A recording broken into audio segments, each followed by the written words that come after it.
Welcome, we're so happy you tuned in tonight. Before we get started, I'd love to know, where are you watching from? Drop it in the comments. Now, let's get comfortable and drift into deep, peaceful sleep together. The next story is about to begin. Please relax and enjoy. The clocks in Milford had begun forgetting themselves. Not all at once. Such things never announce themselves with thunder. It was subtle, a slippage. The bank's tower chimed 11 when noon had only just arrived. Mrs. Kellerman's cuckoo fell silent mid-song.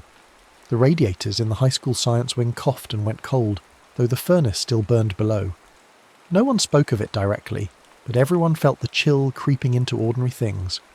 Coffee cooled too quickly in its cup. Breath misted less in the frozen air. Even laughter seemed thinner, as if winter itself had learned to steal warmth without asking. Mira Bishop noticed because she kept time differently than most. At 16, she measured her days not in hours but in the arc of blades across ice, in the number of times her grandmother's brass storm lantern needed trimming, in the distance between stars. She had skated frozen Hourglass Lake since childhood, long before its name made sense to anyone but the oldest families. Her grandmother had taught her on these same black glass surfaces, holding her mittened hands while the lantern swung from a pole driven into the shore. The lake earned its name from its shape. Two wide basins connected by a narrow throat, perfect symmetry when seen from the ridge above, like an hourglass laid flat and filled with winter. But Grandma was gone now, 2 winters buried, and Mira skated alone. The night she found the hourglass beneath the ice, the wind had died completely. Such stillness was rare on the lake. Usually the air moved restlessly across the frozen surface, carrying voices from the far shore or the grinding complaint of ice expanding in the cold. But that night nothing stirred. Mira had brought the lantern without quite knowing why. Her mother said it was time to pack away Grandma's things, to let the past rest. But the storm lantern felt alive in her hands, its brass warm even in the cold, its reservoir still holding a thumb's worth of oil that never seemed to burn down. She laced her skates at the eastern shore and pushed off into the dark. The ice here was glass clear, frozen during a windless cold snap that left the surface smooth as poured resin. Beneath her blades she could see down through layers of transparent crystal to the lake bed 20 feet below, and there, impossible and enormous, lay an hourglass. Mira stopped so abruptly her blade sent up a spray of ice shavings that hung suspended in the still air. She crouched, pressing her gloved hand flat against the frozen surface, and stared. The hourglass was buried in the silt and stone at the bottom of the lake, but its upper chamber rose nearly to the ice itself. It must have been 12 feet tall, its glass bulbs thick and ancient, bound with bands of dark metal that had gone green with age, and inside sand was falling. Not ordinary sand. This glowed faintly, a pale mint-green luminescence that pulsed with each grain that dropped from the upper chamber to the lower. The fall was slow, hypnotic, each particle drifting down through the narrow neck like a tiny star descending. Mira's breath caught. She had skated this lake 1,000 times and never seen anything beneath the ice but stones and the occasional sunken log. Yet here was something that looked older than the town itself, older than memory, steadily counting down toward some conclusion she could not name. She raised the lantern without thinking, holding it high to see better. The flame inside was small but steady, fed by that strange oil that never diminished. Its light spilled across the ice, golden and warm, and that was when she saw the sky. The lake's surface was so clear, so perfectly still, that it reflected the heavens with absolute fidelity. She could see every star, every distant flicker of light, mirrored in the black glass beneath her feet. The constellations hung both above and below, and she stood suspended between them. But something was wrong. Mira knew the winter sky. Her grandmother had taught her the names: Cassiopeia's crooked throne, Orion's belt, the trailing sisters of the Pleiades. She knew them the way she knew the feel of ice beneath her blades, by instinct and long practice. And in the reflection below, one star was missing.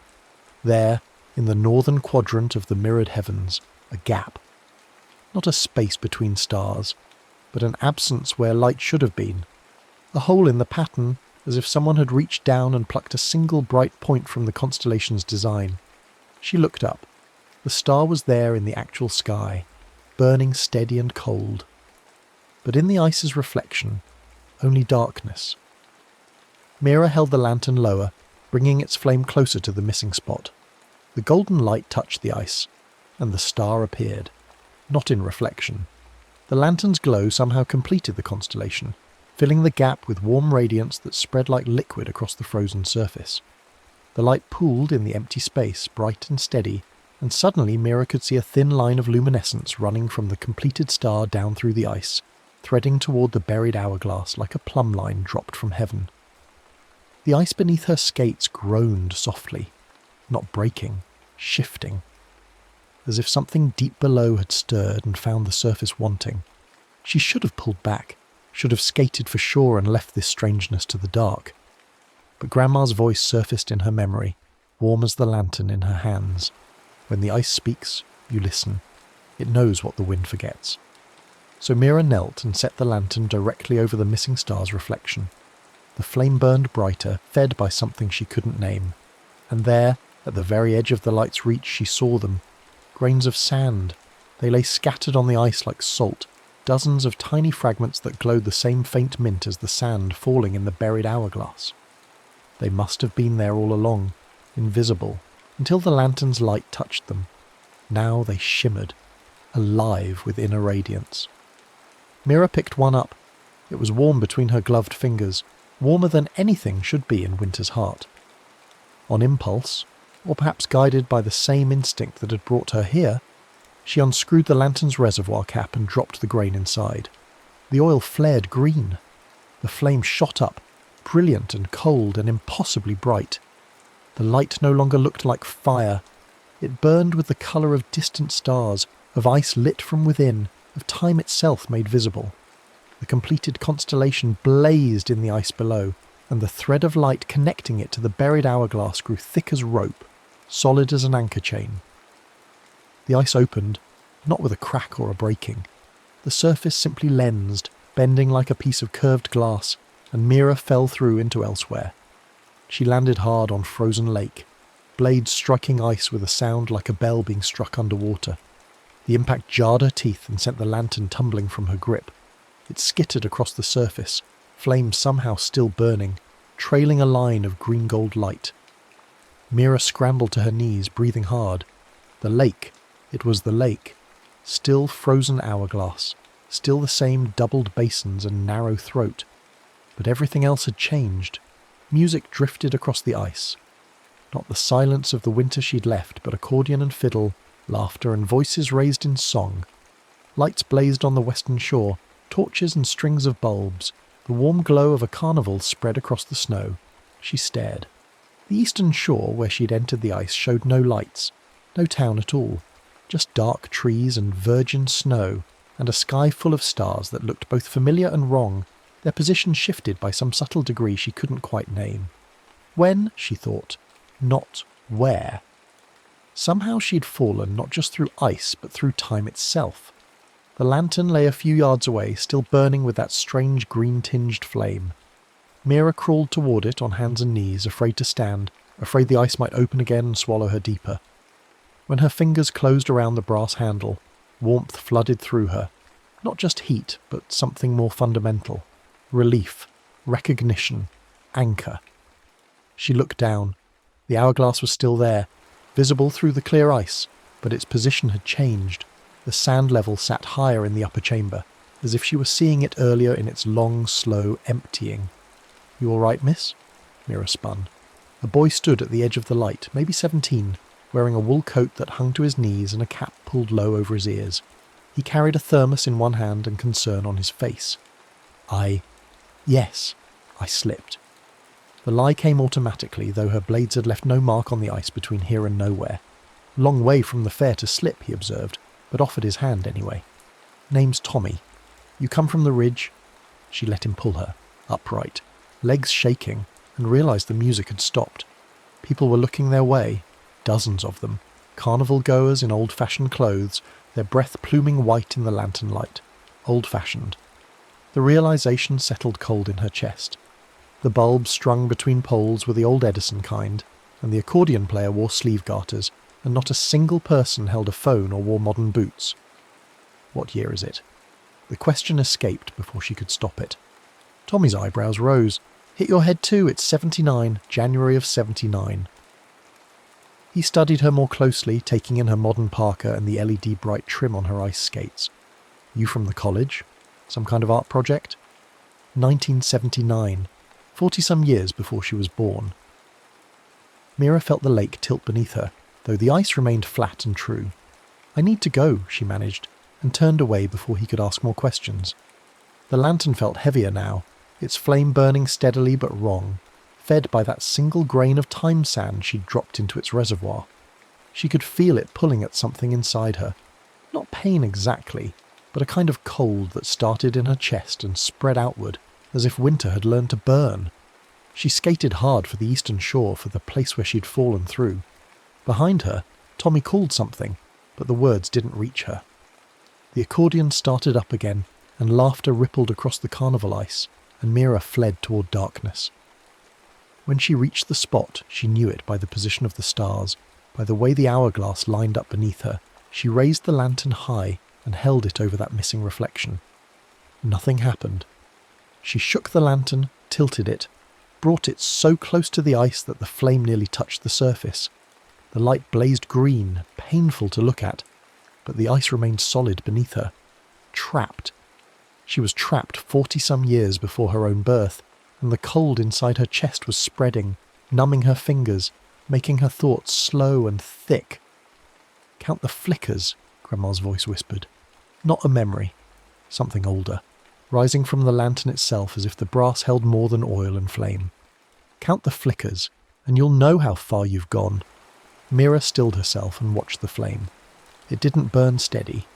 The green-tinged fire pulsed, a subtle rhythm she'd missed in her panic. She counted under her breath, watching the light brighten and dim, brighten and dim. 43 flickers since she'd dropped in the sand and fallen through. 43 years. The ice opened. This time Mira didn't fall so much as rise, the surface bending upward to release her into her own winter. She tumbled onto frozen lake and lay gasping, the lantern clutched to her chest. The carnival was gone, the silence had returned, and the cold inside her. The cold remained. She made it to shore before her legs gave out, collapsed in the snow beside the path, shivering so hard her teeth clacked, together.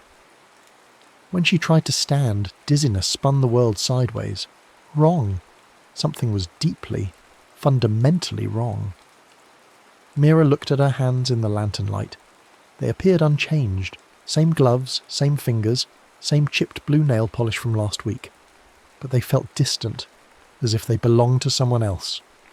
And when she breathed, her frosted breath looked thinner than it should, barely visible against the dark. The walk home took twice as long as it should have. She kept having to stop, leaning against trees, waiting for strength to return. The streets of Milford were empty at this hour, but lights burned in windows, and somewhere a dog barked its nighttime complaint. Normal. Everything looked normal. But when she passed the bank, its tower clock showed 11:47. She knew. She'd left the lake at midnight. She'd checked her phone at 11:53 before lacing up her skates. Time had slipped while she was gone. 6 minutes. Stolen from the world. She made it to her house and stumbled through the kitchen door to find her mother standing at the stove, stirring something that smelled of chocolate and vanilla, hot cocoa, their winter tradition. There you are. Mum looked up with a smile that faded when she saw Mira's face. Honey, you look frozen through. Come here. She wrapped Mira in a blanket and pressed a mug into her shaking hands. The cocoa should have been perfect, always was. Her mother's specialty, thick with cream and a hint of cinnamon. But when Mira sipped, it tasted flat.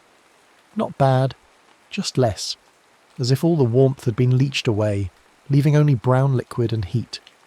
Good? Her mother asked. Perfect, Mira lied, and drank it anyway, hoping to stop the shivering. But the cold had settled too deep. It lived in her bones now, a chill no blanket or beverage could touch. She carried it upstairs to her room and sat at her desk by the window, still wrapped in wool, and stared at Grandma's lantern. The flame had returned to its normal golden colour. The reservoir held the same thumb's worth of oil it always did. But when she looked closely, she could see something else suspended in the liquid. A single grain of mint-green sand glowing faintly. Time sand, stolen from the buried hourglass, carried through 43 years, and now burning slowly in the lantern's heart. Mira picked up her phone to text Jonah, stopped, stared at the screen. 11:54. She'd been home 10 minutes. The clock should read past midnight, but time had slipped again, rolling backward, erasing the moments she'd spent walking, as if the world itself was forgetting. Her fingers shook as she typed, "Come to the lake tomorrow after school. Something's wrong with the ice." The response came almost immediately. Jonah kept odd hours, tinkering in his garage workshop until late, building telescopes and tracking star drift for reasons only he fully understood. Wrong how? She looked at the lantern, at the glowing grain suspended in oil, at the way her bedroom window showed only darkness where the clock tower's lit face should be visible. "I jumped," she typed, and something came back with me. A long pause. "Then I'll bring my charts." Mira set down the phone and pulled the blanket tighter. Outside, Milford's few streetlights flickered and dimmed. In the distance, someone's radiator clanked and fell silent. And somewhere beneath frozen Hourglass Lake, sand continued falling through the neck of an impossible hourglass, counting down toward a midnight no one else could see coming. She closed her eyes and tried to remember warmth, Grandma's hands teaching her to skate, summer sun on the lake's unfrozen surface, the weight of a good laugh shared with friends. But the memories felt distant now, faded at the edges, as if the cold spreading through her had learned to steal more than just heat. Jonah arrived at the lake's eastern shore the next day carrying what looked like half his workshop in a canvas pack. Telescope tubes stuck out at odd angles, notebooks threatened to spill from side pockets, and something metallic clinked with each step. "You look terrible," he said by way of greeting, setting down the pack with a grunt. "Hello to you too." But Mira knew he was right. She'd checked the mirror that morning. Her lips had gone pale and shadows smudged beneath her eyes. The cold from last night's jump had settled deeper, making her movements slow and her thoughts sluggish. Even now, standing in the weak January sun, she couldn't stop shivering. Jonah studied her with the same careful attention he usually reserved for star charts and broken machinery. He'd been her friend since middle school, when they'd been paired for a science project neither of them wanted. He'd shown up with a homemade spectroscope and a theory about light that the teacher said was too advanced for 8th grade. Mira had asked why he cared what teachers thought, and they'd been inseparable since. "Show me," he said. She led him onto the ice. The lake looked ordinary in daylight. Just frozen water, snow-dusted and crossed with the scratches of previous skaters. But when they reached the throat, that narrow passage between the two basins, Jonah stopped and stared. "Is that an hourglass?" "Yes." Even in daylight you could see it if you looked carefully.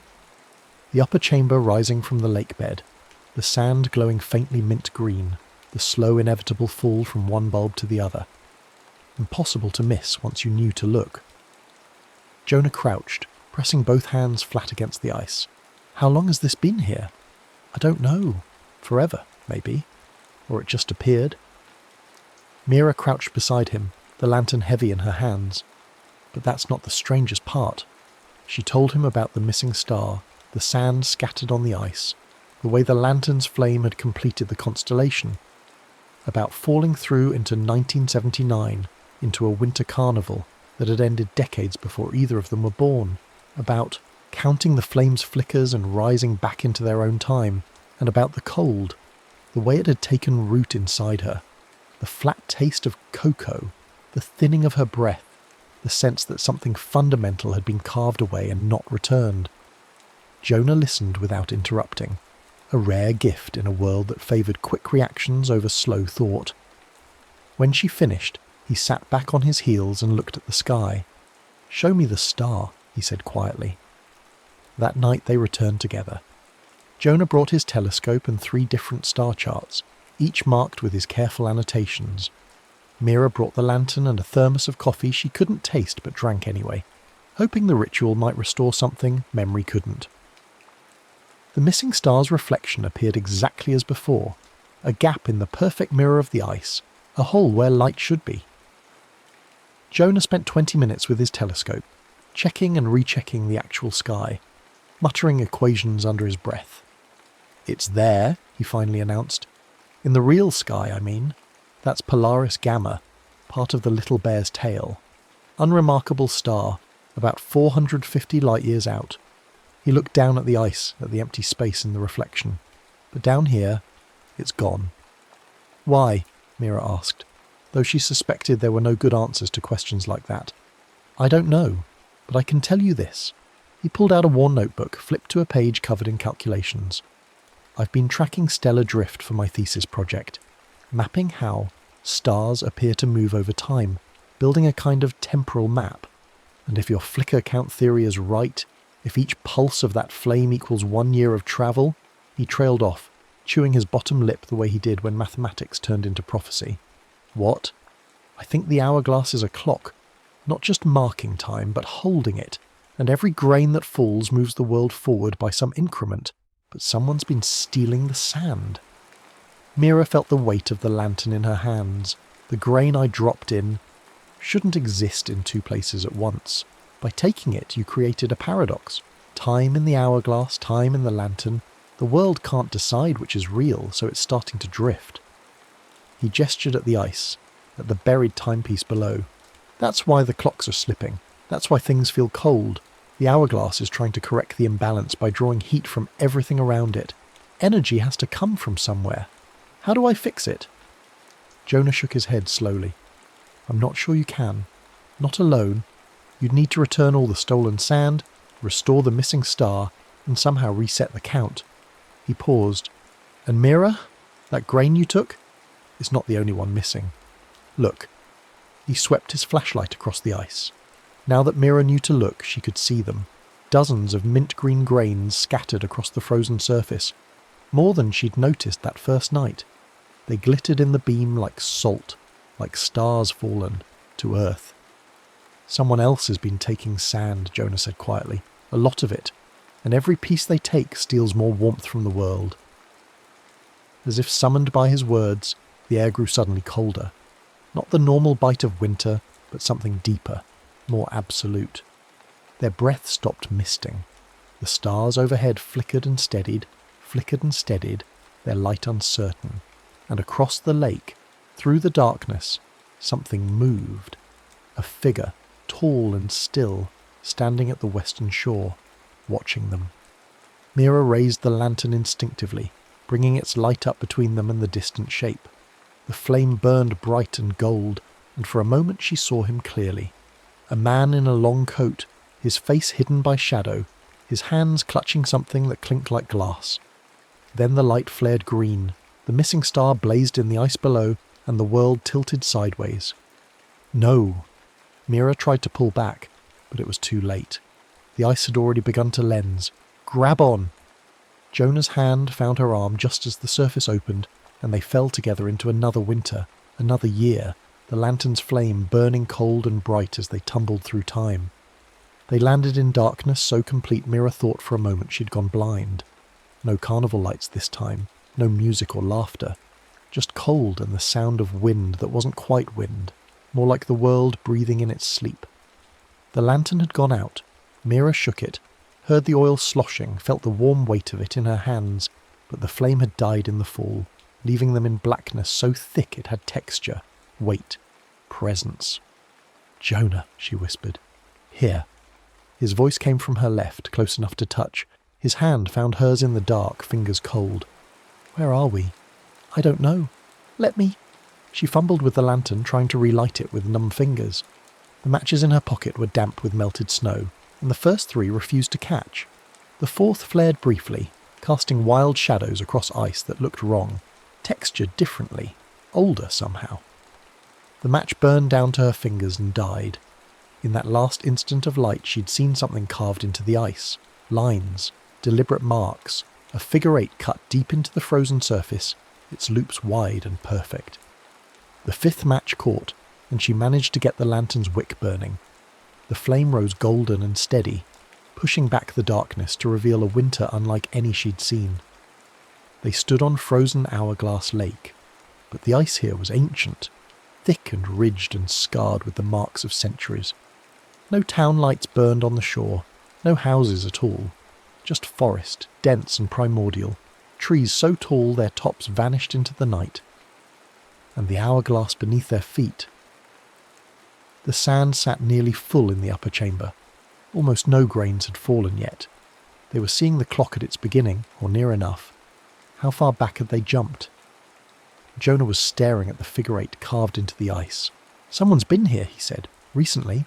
Look at the cuts. They're clean, not weathered." Mira brought the lantern closer. He was right. The grooves looked fresh, the ice around them still showing the pale colour of new-cut crystal.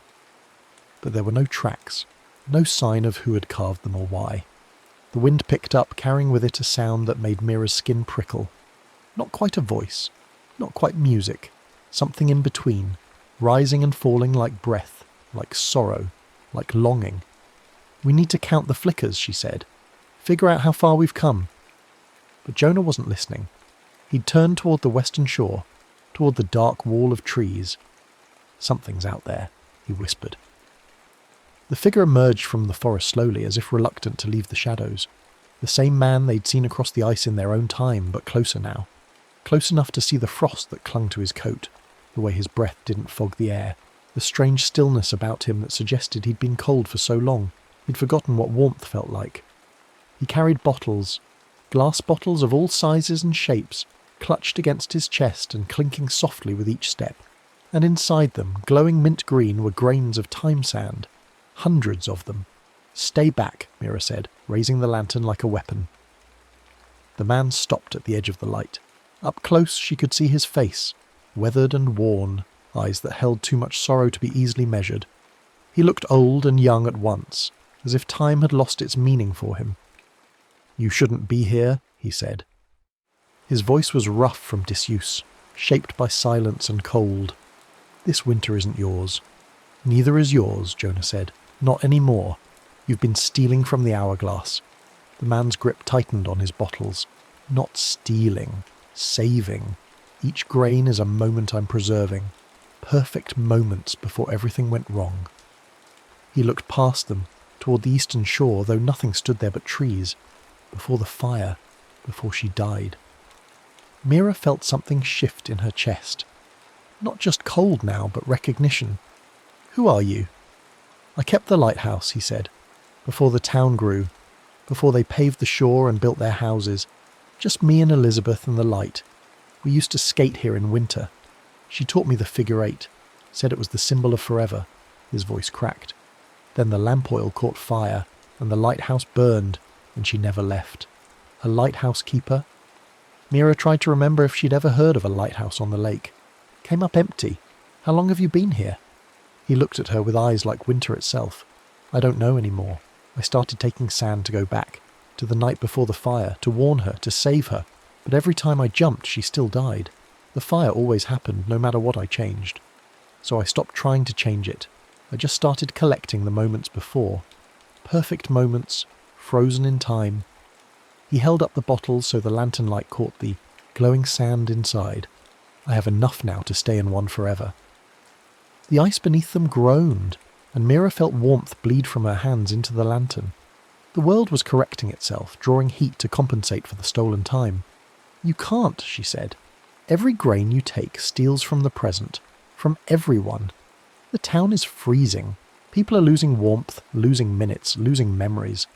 Better they lose minutes than I lose her," the Ice Warden said. "That's what Elizabeth called me. Her warden against the dark. I kept the light burning so ships wouldn't founder. Now I keep her light burning in the past." He took a step forward. "Give me your lantern. It's stronger than mine. With it, I can seal the missing star forever. Lock one perfect winter in place and let the world spin on without me." Jonah moved between them. "That's not how time works. You seal the star, you stop the hourglass. Everything stops. No more winters, no more springs. Just one moment, frozen forever, draining the warmth from everything that comes after. Then everyone will understand," the warden said quietly. "They'll know what it means to lose the thing that kept them warm." He reached out, fast as striking ice, and his hand passed through the lantern's light. For an instant his fingers looked solid, real. Then the light flared, the missing star blazed beneath their feet, and Mira saw the truth. He wasn't just a man trapped by grief. He was part of the lake's magic now, woven into the hourglass's mechanism. Every grain of sand he stole bound him tighter to the frozen moments he hoarded. He'd become a ghost of his own making, sustained by stolen time and unable to move forward. Mira pulled the lantern back, but not before the warden's fingers brushed the brass. The touch sent ice straight through her, colder than any winter, and with it came a flood of memories that weren't hers. Elizabeth's laugh as they skated figure eights in moonlight, the smell of lamp oil and sea wind, the moment he saw smoke rising from the lighthouse tower, her face in the window trapped by flame, his failure to reach her, and underneath it all the terrible realization that he'd been stealing sand for so long he couldn't remember what warmth felt like, couldn't remember the sound of her voice, couldn't remember anything but the outline of loss itself. Mira gasped and stumbled backward. Jonah caught her, and the three of them stood frozen in a tableau of light and shadow, the warden with his bottles, the teenagers with their lantern, and between them the buried hourglass counting down toward a midnight that might never come. "I'm sorry," Mira said. The words felt small and insufficient, but they were all she had. "I'm sorry for what you lost, but you have to let her go. You have to let the sand fall."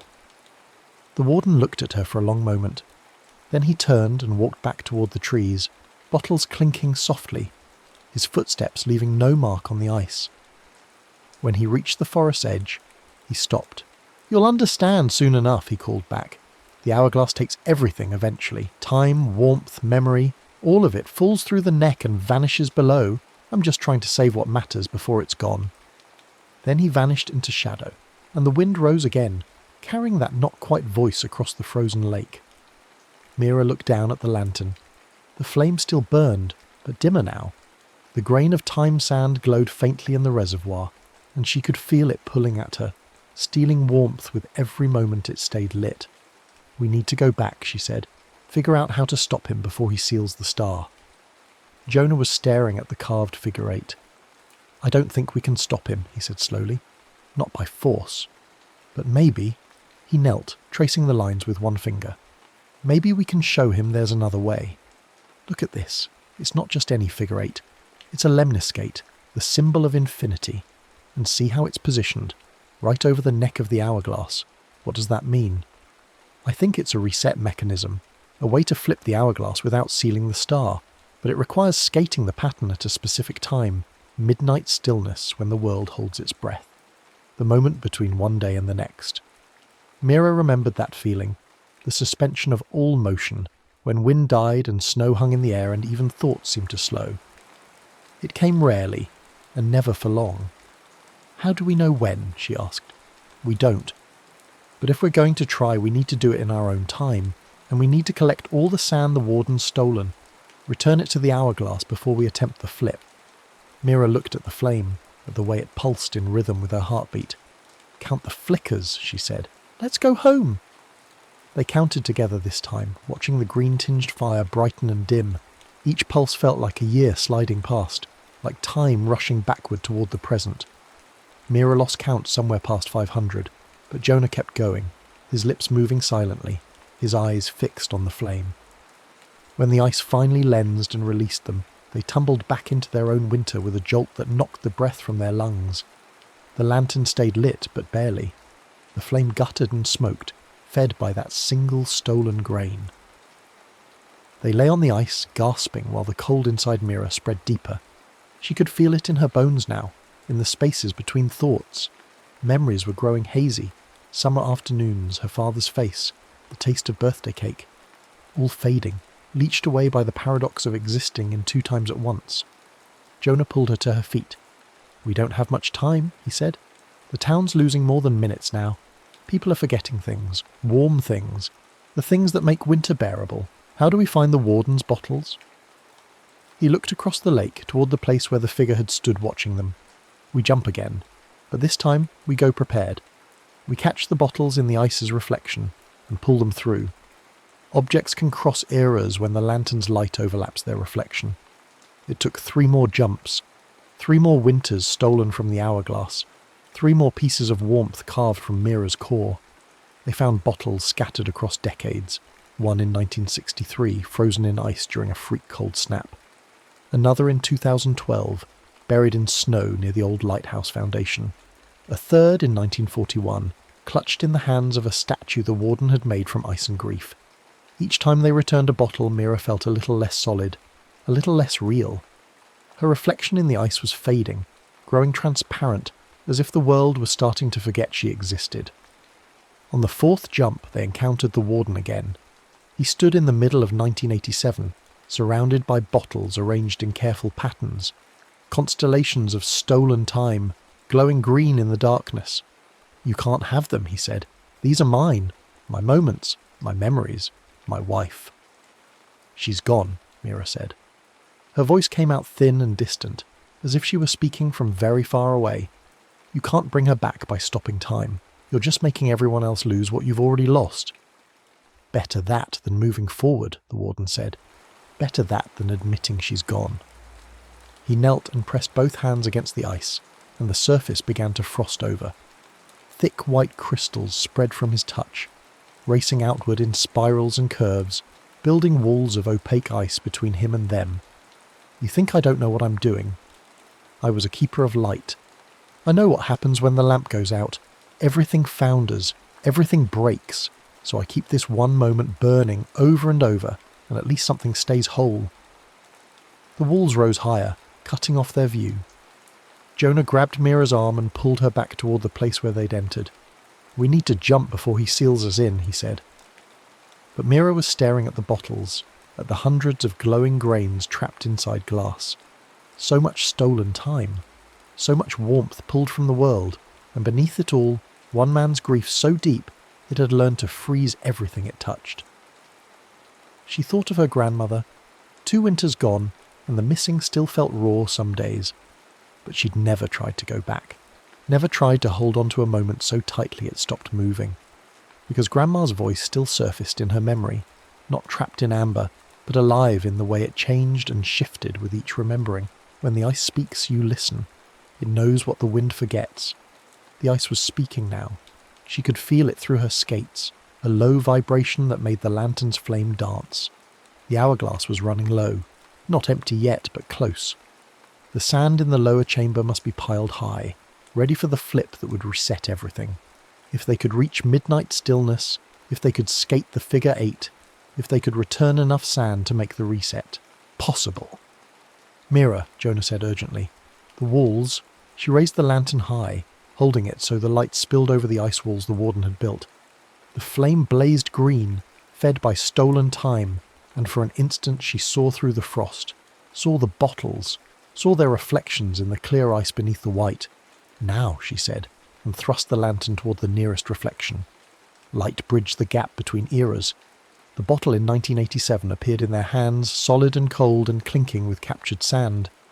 Mira grabbed it, shoved it at Jonah, reached for another reflection. Again. Again.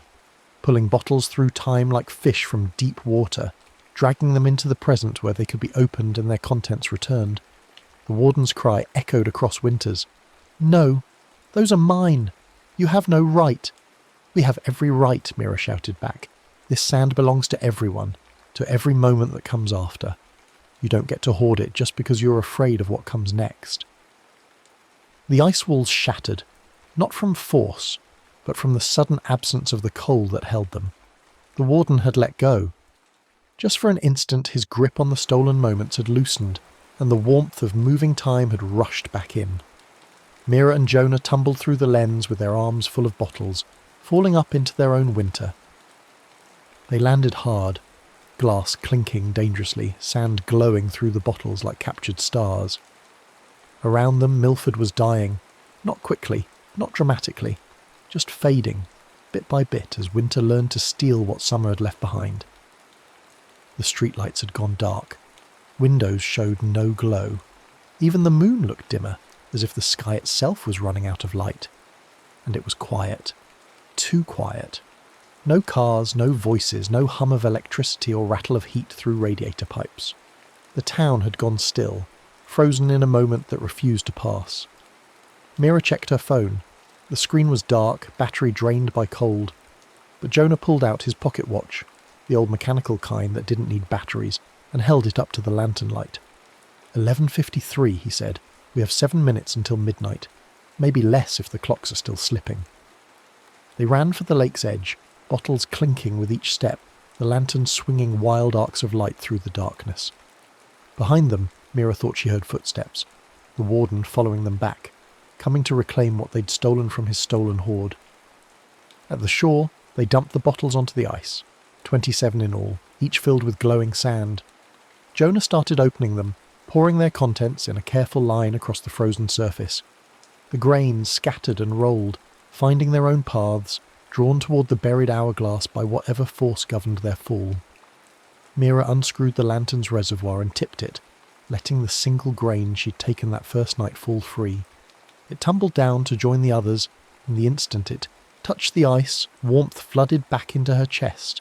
Not much, not enough to undo the damage of multiple jumps, but enough to remind her what it felt like to be whole, to exist in one time, one moment, with no paradox splitting her between past and present. The sand formed a glowing arc across the ice. Not complete. They hadn't found all the warden's bottles, but perhaps enough. Perhaps just enough to restore the missing star and give the hourglass permission to flip. Mira skated to the neck, to the narrow throat between the two basins where the figure 8 was carved deepest. She could see it now even without the lantern, old marks worn by time overlaid by fresher cuts. The warden had skated this pattern again and again, trying to find the moment that would let him stay forever. But he'd never completed it, never finished the loop at the precise instant of midnight stillness. He'd been too afraid of what would happen if time started moving again. Jonah joined her, breathing hard. "I'll hold the lantern over the missing star," he said. "You skate the 8. But Mira, we only get one chance. If the stillness comes and you're not in position, if the pattern isn't perfect, then the hourglass doesn't flip, and winter locks." She took his hand briefly, squeezed it. "I know. I've been skating this lake my whole life. Trust me." She pushed off, building speed, feeling the ice beneath her blades. The lake's surface was glass smooth here, perfect for the intricate turns required. She'd skated figure 8s 1,000 times, learned them from Grandma on winter afternoons when the world was bright and safe. But never like this. Never with so much weight balanced on each curve and crossing. The wind rose, then fell, rose again, gusting and dying, gusting and dying. Not stillness yet, just winter breathing, waiting for the moment between one exhale and the next. Mira carved the first loop, her left blade digging deep, her body leaning into the curve. The ice sang beneath her, a high, clear note that echoed down to the buried hourglass. She could feel the sand responding, the grains they'd scattered beginning to glow brighter. Across the lake, the warden emerged from darkness. He walked slowly now, bottles gone, hands empty. Just a man shaped by grief and cold, watching someone else try to do what he'd never dared. The wind died, not gradually, completely, as if the world had drawn a breath and forgotten to release it. Snow hung suspended in the air. Clouds stopped moving. Even Mira's breath froze in front of her face, mist hanging like a veil. Midnight stillness. Jonah raised the lantern high, holding it directly over the missing star's reflection. The flame burned bright and pure, no longer green but golden, fed by returned time and the promise of motion restored. Light spilled down through the ice, threading toward the hourglass, bridging the gap between heaven and the buried clock. Mira skated. The second loop was harder. The stillness pulled at her, tried to stop her motion, to freeze her in place like everything else. But she pushed through, her grandmother's training holding her true. Lean into the turn, feel the ice. Let your body remember what your mind forgets. The two loops joined at the neck. She crossed the intersection once, twice, weaving the pattern together. The figure 8 blazed beneath her, carved lines filling with light that spread like veins through frozen stone. And deep below, the hourglass shuddered, not breaking, responding. The last grains of sand were falling through the neck, gathering in the lower chamber, completing the count. One cycle finished, ready to flip, ready to begin again. But something was wrong. Mira felt it in the ice beneath her blades, a resistance, a refusal. The hourglass wanted to turn, but something held it in place. as if an invisible hand pressed down on the upper chamber, preventing the flip. She looked toward the warden. He stood at the lake's edge, one hand extended toward the ice. His face showed no triumph, no satisfaction, just exhaustion and a sorrow so deep it had carved channels in his features. "I can't let go," he said. His voice carried across the stillness, clear and broken. "If I let go, she's truly gone. This is all I have left, these frozen moments, this stopped time. If the hourglass flips, I have to move forward. I have to admit that the fire happened, that she died, that I failed." Mira finished the pattern and skated toward him, stopped at the boundary between ice and shore. The lantern's light still blazed above the missing star, Jonah holding it steady, maintaining the bridge, but without the warden's release the hourglass would never turn. "I know," Mira said. "I know what it's like to lose someone. My grandmother died 2 winters ago, and some days it still feels like yesterday. Like if I just skate to the right spot on this lake, I'll find her there, holding a lantern, waiting to teach me something new." "That's not the same," the warden said. "You were ready. You got to say goodbye. No one's ever ready." And I didn't get to say goodbye. She went in her sleep. One night she was there, telling me about the ice, about the stars, about time and patience. The next morning she was gone. Mira felt tears freezing on her cheeks. I kept her lantern because I wasn't ready to let go either. I thought if I held on to it, if I carried it everywhere, I could keep her with me. And did it work for a while. But you know what I realised? The lantern doesn't hold her. It holds light. It's what I do with that light that matters. She gestured at the missing star, at the way Jonah stood patient and true, holding the flame steady. I can use it to go backward, to jump into old winters and try to find her in the past, or I can use it to light the way forward, to help someone else learn to skate, to warm someone else's frozen hands, to show them that winter ends. The warden's hand wavered. But if I let go, if I let time move, then the moment passes. The perfect moment. The last time I saw her smile, the last time she called me her warden, it all vanishes. "No," Mira said gently. "It changes. It becomes memory instead of a moment. And memory is different. It's softer, warmer. It doesn't stay fixed like a photograph. It grows and shifts, and sometimes you forget parts, and sometimes you remember new details. But it's yours. Really yours. Not stolen, not hoarded. Just held in your heart where it can keep you warm." The warden looked at his hand, at the way frost coated his fingers. "I've been cold so long," he whispered. "I don't know if I remember what warmth feels like. Then let me show you." Mira took off her glove and held out her hand, the one that was still warm, still real, still part of moving time. "Come back with us. Let the hourglass flip, let winter end and spring begin. You don't have to forget her. You just have to let the moment go." For a long time, the warden didn't move. Stillness held, snow suspended, breath frozen. Somewhere beyond the lake, beyond the stopped town, beyond the weight of grief that had learned to freeze the world, time waited patiently for permission to move. Then the warden reached out and took her hand. His fingers were ice, colder than any winter, colder than loss itself. But where their skin touched, warmth began to flow, not from her to him, from somewhere deeper, from the place where memory lived and changed and grew into something that could sustain instead of trap. He lowered his arm. The invisible pressure on the hourglass released. Deep beneath the ice, with a groan like continents shifting, the great timepiece began to turn. Slow at first. The upper chamber tilting toward horizontal, sand beginning to slide. Then faster. The whole massive structure rotating in its bed of silt and stone, flipping end for end, resetting itself for another cycle.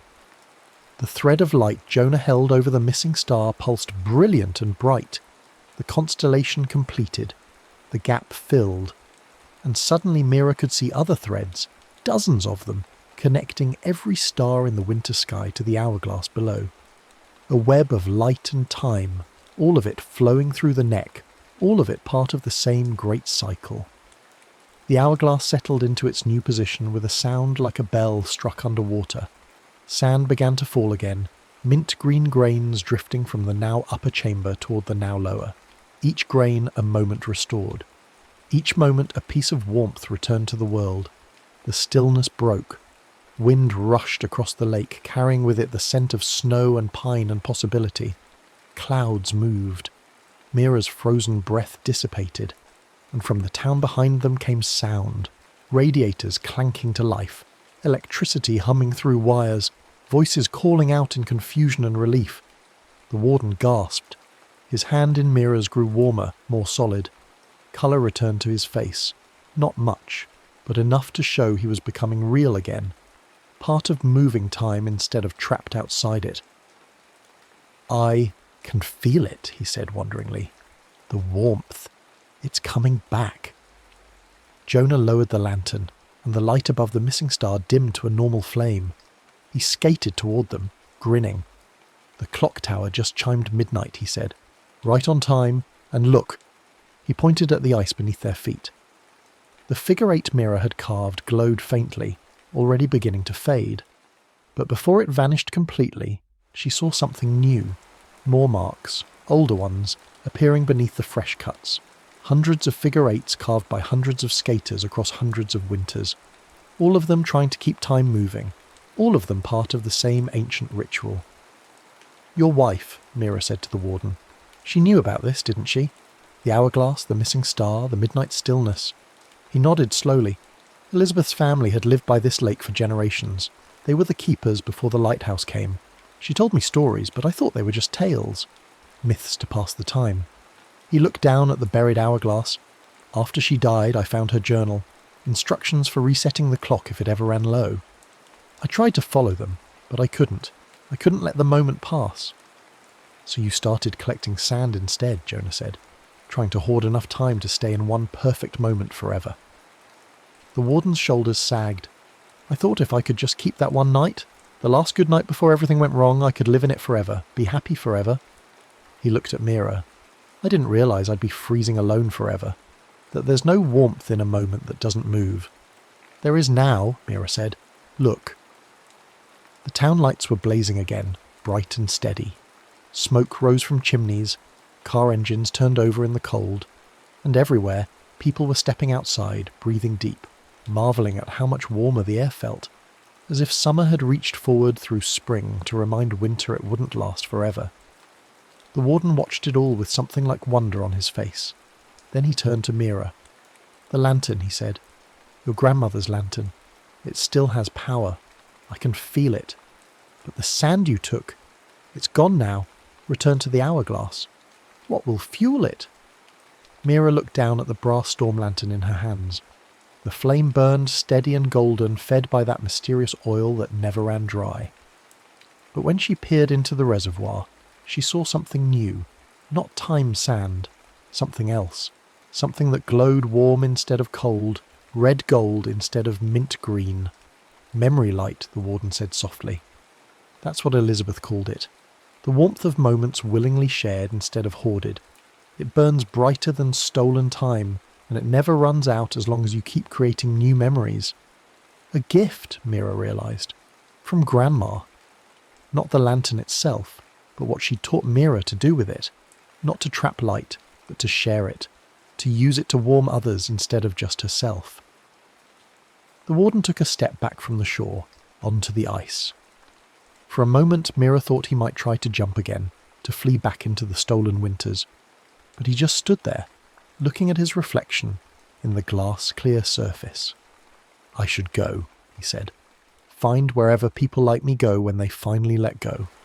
But before I do, thank you for showing me that warmth isn't something you hold, it's something you give." He raised one hand in farewell. Then he turned and walked toward the centre of the lake, toward the place where the hourglass lay buried. With each step he grew more transparent, more ghost-like, not dying but releasing, letting go, moving on. At the hourglass's neck he stopped and looked back. "One last thing," he called. "The missing star is not really missing, it's just waiting for someone brave enough to complete the constellation." He smiled, and for the first time Mira saw past the grief to the man he'd been before loss carved him hollow. "Your grandmother knew. That's why she gave you the lantern. So when the time came, you'd have light enough to bridge the gap." Then he sank through the ice like a stone through water, vanishing into the depths. For an instant Mira saw him standing beside the hourglass below, his hand pressed against the ancient glass. Then he faded, becoming part of the lake's deep magic, joining Elizabeth and all the other keepers who'd watched over time's passage. The ice rippled once, like water disturbed by a thrown stone, then stilled. Mira and Jonah stood together at the lake's edge, breathing hard, watching the lights of Milford burn bright and warm. The lantern hung heavy in Mira's hands, but it was a good weight now, not burden, but purpose. "You okay?" Jonah asked. Mira considered the question. The cold inside her was fading, slowly, melting like spring snow. Her memories were still hazy at the edges, and the taste of cocoa would probably stay flat for weeks. But something else had taken root where the cold had been. Not warmth exactly, more like the promise of warmth. The knowledge that it would return, given time and patience and the willingness to share light instead of hoarding it. "I will be," she said, "eventually." They walked back toward town together, leaving the lake to its ancient rhythms. Behind them, beneath glass-clear ice, the hourglass turned and turned, sand falling through its neck. Each grain a moment, each moment a gift, all of it flowing forward into whatever came next. At the shore, Mira stopped and looked back. The missing star's reflection shone in the ice now, complete and whole. No gap, no absence, just light where light should be, part of the constellation's ancient pattern. But when she looked up at the actual sky, the star still looked a little brighter than the others, as if it were proud of the role it played, as if it knew that some lights are worth reaching for even when they seem impossibly far away. Jonah nudged her shoulder. "Come on, I want to check my calculations, figure out exactly how far back we went, how many winters the Warden stole.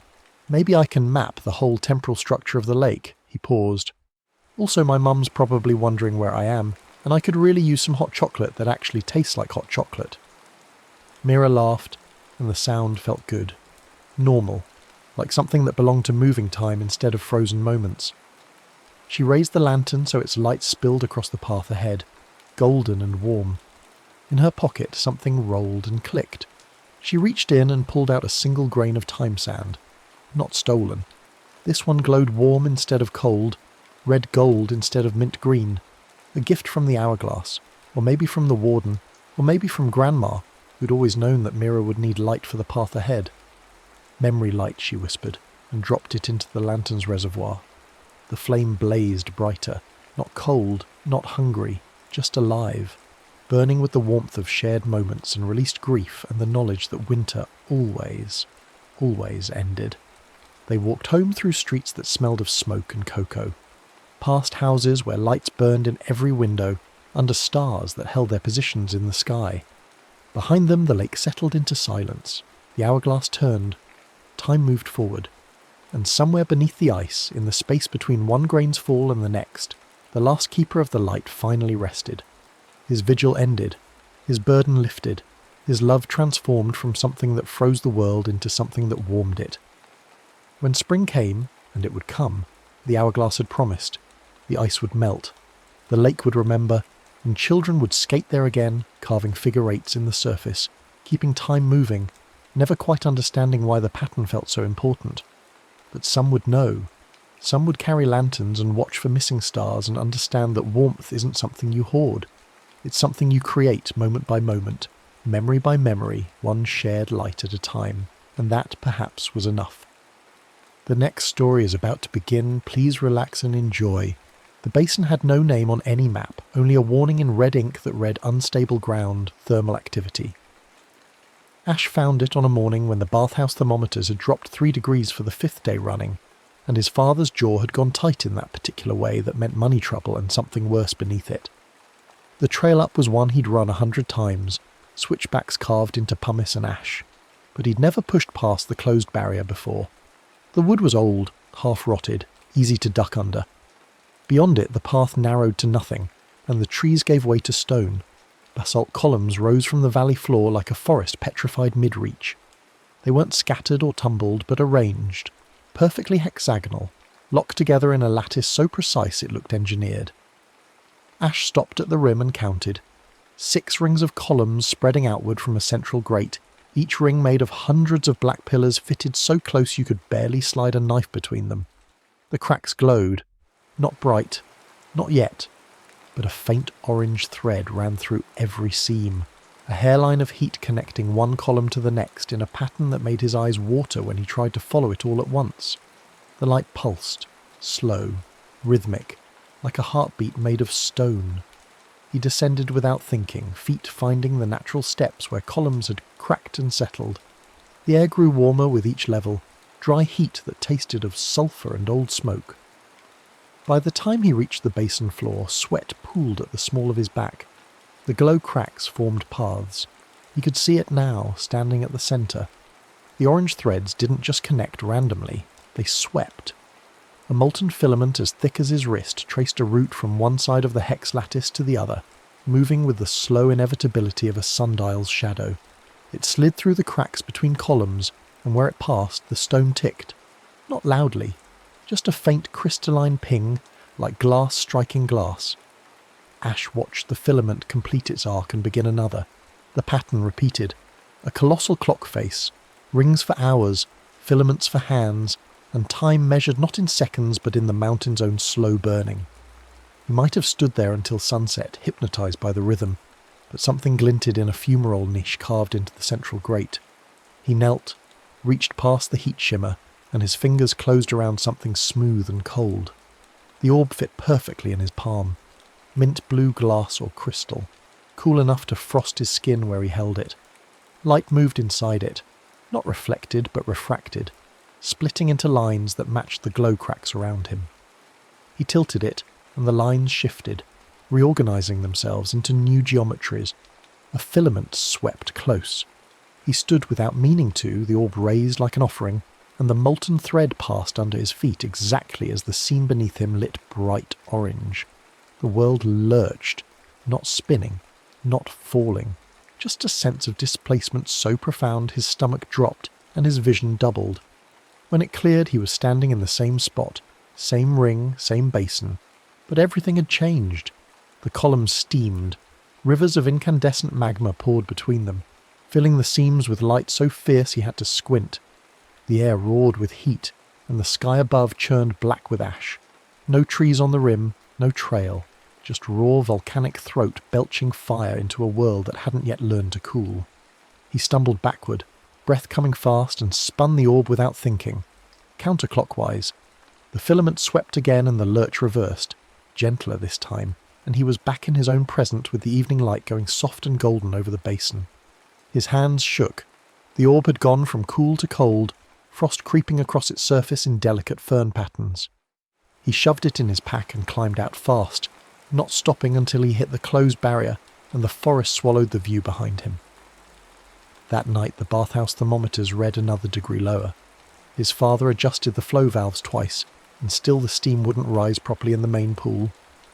Guests complained. His mother smiled and offered discounts and watched the pressure gauges like they might tell fortunes. Ash lay in bed and realised he couldn't remember the last sunburn. Not the fact of it. He knew he'd burned badly at the lake last July, peeled for a week. Kiahi had laughed at him. But the sensation, the heat on his skin, the tight ache, the way cool water had felt like mercy. The memory was there in his head, intact and detailed, but all the warmth had been wrung out of it. It felt like a photograph, flat and distant. He pulled the orb from under his pillow and watched frost bloom across its surface. Kiahi caught him 2 days later, pack-loaded, heading up the trail before dawn. She dropped from a boulder where she'd been waiting and blocked his path with crossed arms and an expression that said she'd practiced this confrontation in the mirror. "You jumped," she said, not a question. Ash tried lying. "I don't know what—" "You came back from somewhere yesterday with no colour in your face and eyes like you'd seen a ghost, and you didn't text me for 16 hours, which means either you died or you found something you think is too dangerous to share, and I know you didn't die because you're terrible at haunting." She held out her hand. "Show me." He showed her. They stood on the second ring, Ash holding the orb, Kiahi with her climbing rope coiled over one shoulder, and her usual expression of fearless curiosity lighting her face. The filament approached, slow and steady, its glow reflecting in Kiahi's dark eyes. "So you just—" she started. "Stand on a seam and raise it when the filament passes," Ash said. "Clockwise for forward, counter for back. Distance depends on which ring you're standing on." "Have you tested all of them?" 3. This one goes back about 30s. Years. The outer ring is maybe a century. Inner rings are less. And the cost. He told her about the sunburn, about checking his other memories that morning and finding more holes, the warmth of his mother's bread, the heat of embarrassment when he'd tripped during a race, the flush of pride after summiting his first real peak. All the sensations leached away, leaving only the facts. Keahi listened without interrupting, then walked a slow circle around the centre grate, studying the pattern of filaments, 6 of them now, overlapping in complex curves, each tracing its own ring at its own pace. "It's cooling the mountain too," she said finally. "Your house runs on these springs. If you keep jumping—" "I know." "So we figure out the rules and we stop." She pulled chalk from her belt pouch and marked the seam where they stood with a bright yellow X. "Training run, 1 jump, observe, come right back, document everything." They spent 3 days mapping the basin. Ash jumped to a time before the last eruption and found the valley lush with forest, birds wheeling overhead in species he didn't recognise. He jumped forward to a future where the bathhouse was a dry husk and tour groups wandered the hex clock with audio guides. The springs long dead. Each return stripped another memory of its warmth, his father's hand on his shoulder, the fever heat of his worst flu, even the sharp burn of touching a hot stove as a child. Keahi didn't jump. She climbed instead, free-soloing the columns to mark safe paths and timing the filaments with a runner's watch. She discovered the ash fireflies, tiny sparks of cinder that rode the updrafts and drifted, always drifted toward the next place a filament would sweep. A living metronome. "They know something we don't," she said, sketching their paths in her notebook. "They're following a pattern." On the 4th day, they found Dr. Sorrell. She was kneeling at a crossing point where 2 filaments intersected, a bulky piece of equipment set up on a tripod beside her. The device looked like a surveying tool crossed with something medical, all lenses and calibrated dials, and where its beam touched the glowing cracks, the light changed. Shifted from orange to a frozen blue-white that didn't pulse, didn't move, just held steady like a paused video. Ash and Keahi watched from behind a column as Sorrell extracted something from the locked filament. A crystal the size of a thumb, glowing with captured heat. She dropped it in a padded case with a dozen others and adjusted the device, pinning the filament more securely. "Time ore," she said, without turning around. "That's what I call it. Temporal energy crystallized by volcanic pressure. I've been tracking this site for 6 years." Keahi's hand found Ash's wrist squeezed once, a warning. Sorrel stood and faced them. She was younger than Ash expected, maybe 40, with silver threading her black hair and eyes that looked like they'd memorized geological charts. Chronogeologist, she'd called herself in the grant proposal he later found online. Specialist in thermal temporal phenomena, which apparently meant she devoted her career to finding places where time and heat intersected, and she just found the richest vein in the world. "You're the bathhouse kid," she said to Ash. "Your springs are dying because this clock is winding down. The mountain's burning out." She gestured at the basin. "But I can fix it. Lock all 6 filaments at their peak output, harvest the time ore, and generate enough energy to power the entire region indefinitely. Your town stays warm. I get my research funded. Everyone wins." "Except the mountain," Keahi said. Sorrel's smile went thin. "The mountain doesn't care. It's a geological process, not a living thing. This," she tapped the frozen filament, "is preservation, sustainability.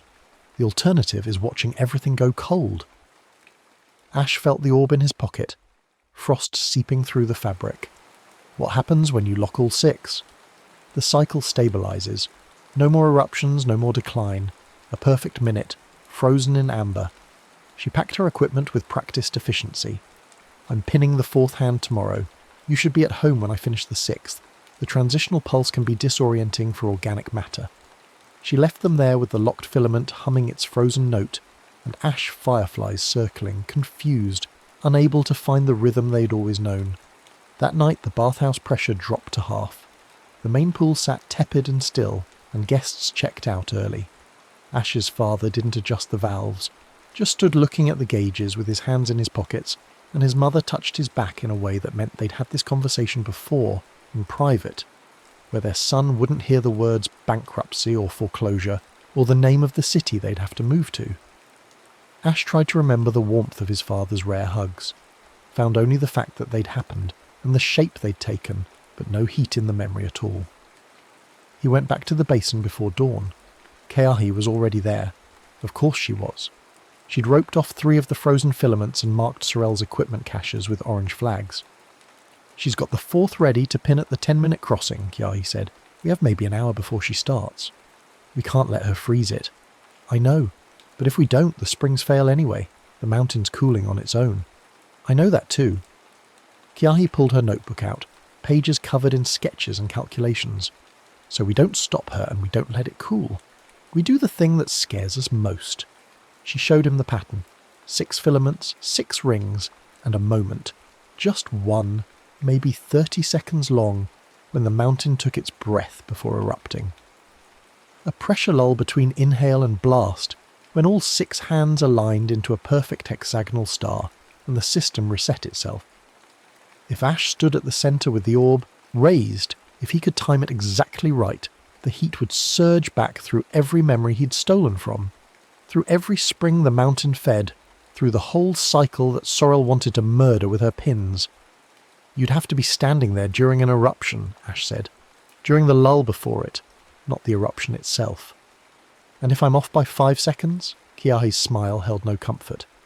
"Then you're standing at the centre of a volcanic vent when it goes active." They had no better plan. Ash had exhausted his supply of clever fixes, and the bathhouse thermometers were still dropping, and his mother had started packing boxes in the storage room when she thought no one was looking. The plan was simple in the way that made Ash's pulse hammer in his throat. Keahi would free climb to the pinned filaments and physically destroy Sorel's devices, while Ash timed the remaining hands using the ash fireflies as guides. When all 6 filaments moved free and the star alignment approached, he'd raise the orb at the centre grate and hold position through the lull. They started at dusk when the light went copper, and the ash fireflies rose in clouds, sparking against the darkening sky. Sorel was faster than they'd anticipated. By the time they reached the 4th ring, she'd pinned the 5th filament and was setting up on the 6th. Her drones buzzed overhead, surveying and recording, and Ash could see the Timor crystals in her pack. Dozens of them, glowing cold and stolen. Keahi went first, climbing bare-handed, finding holds in the column faces that shouldn't have existed. She reached the first pin and smashed it with a climbing hammer, and the filament sprang free with a sound like a wire snapping. The mountain shuddered. Sorel shouted something, but her voice was lost in the sudden roar of released pressure. Ash ran for the centre, counting beats, watching the fireflies. They swirled in confused patterns as filaments accelerated, no longer held by artificial constraint, speeding toward their natural rhythm. He could feel the heat rising through the soles of his shoes, the basin waking from Sorel's forced sleep. Keahi hit the 2nd pin, the 3rd. Filaments whipped through the cracks faster now, light strobing across the columns, and the drones wheeled and dove but couldn't find their target in the smoke and steam that was beginning to pour from every vent. The 4th pin went and Sorel lunged for Ash, but Keahi dropped from a column between them, rope in hand, and Ash didn't see how it ended because the fireflies had started to spiral, all of them at once, rising in a column that pointed to the centre grate, and he knew, felt it in his bones like a runner feels the last 100 metres, that the lull was coming. He reached the centre as the 6th filament broke free. All 6 hands swept the basin in accelerating curves, and Ash stood with the orb raised and his breath coming fast. The mountain inhaled. He felt it in the sudden vacuum, the way all. The steam and smoke reversed direction and poured downward into the throat of the volcano, gathering itself for the coming blast. The filaments aligned. Not perfectly, not yet, but close. He rotated the orb, tiny adjustments, guiding them with pressure and intention. He didn't fully understand, but trusted anyway. The way he trusted his feet on a trail, the way he knew when to sprint and when to hold pace.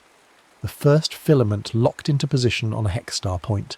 The 2nd, 3rd. The mountain's inhale deepened, pressure building behind the temporary seal. 4th filament, 5th. Ash's hands shook, but he held steady, feeling the weight of every memory he'd stolen from, every degree of warmth he'd pulled out of his own life and the springs that fed his home. The 6th filament slid into place and the star locked true. The lull hit like silence after thunder. Everything stopped.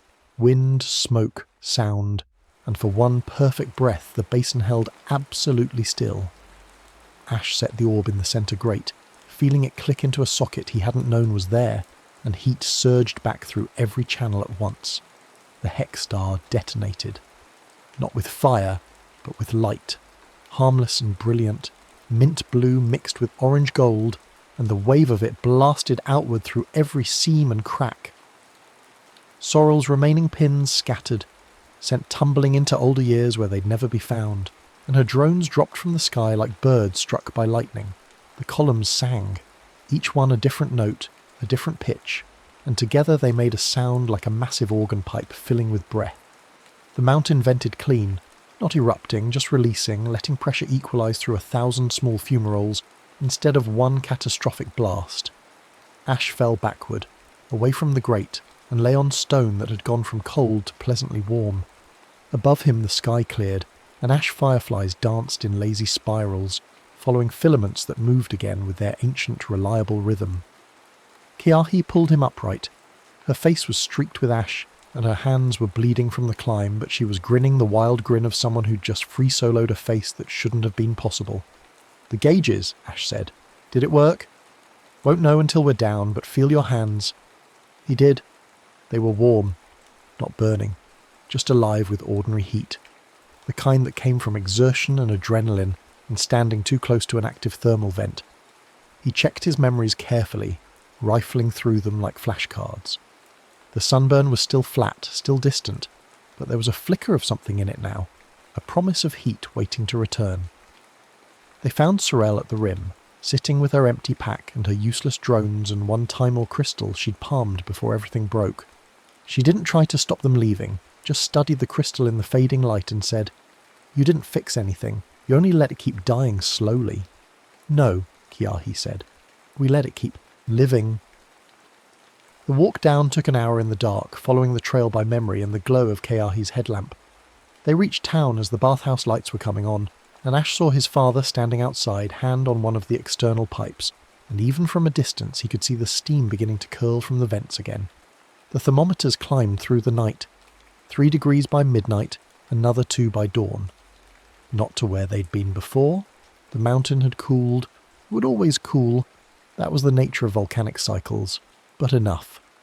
Enough for the springs to run warm, for guests to book rooms, for the gauges to show numbers in the safe green range. Ash's memories didn't return all at once.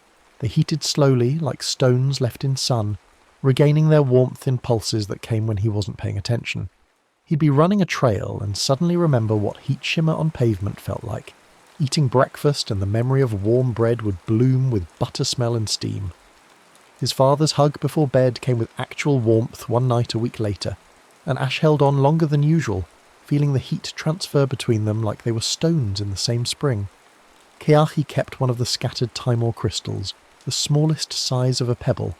She put it in the bathhouse window where it caught afternoon light and glowed faint mint at closing time, a reminder of the clock that still ticked beneath them, the hands that still swept their ancient patterns, the heat that still cycled through the mountain's bones as it had for millennia. Sorrel left town, but not the region. Ash spotted her once at a coffee shop, laptop open to seismic data, a single pin on the table beside her mug. She caught his eye and lifted the pin in something between salute and warning. Her work wasn't finished. It would never be finished.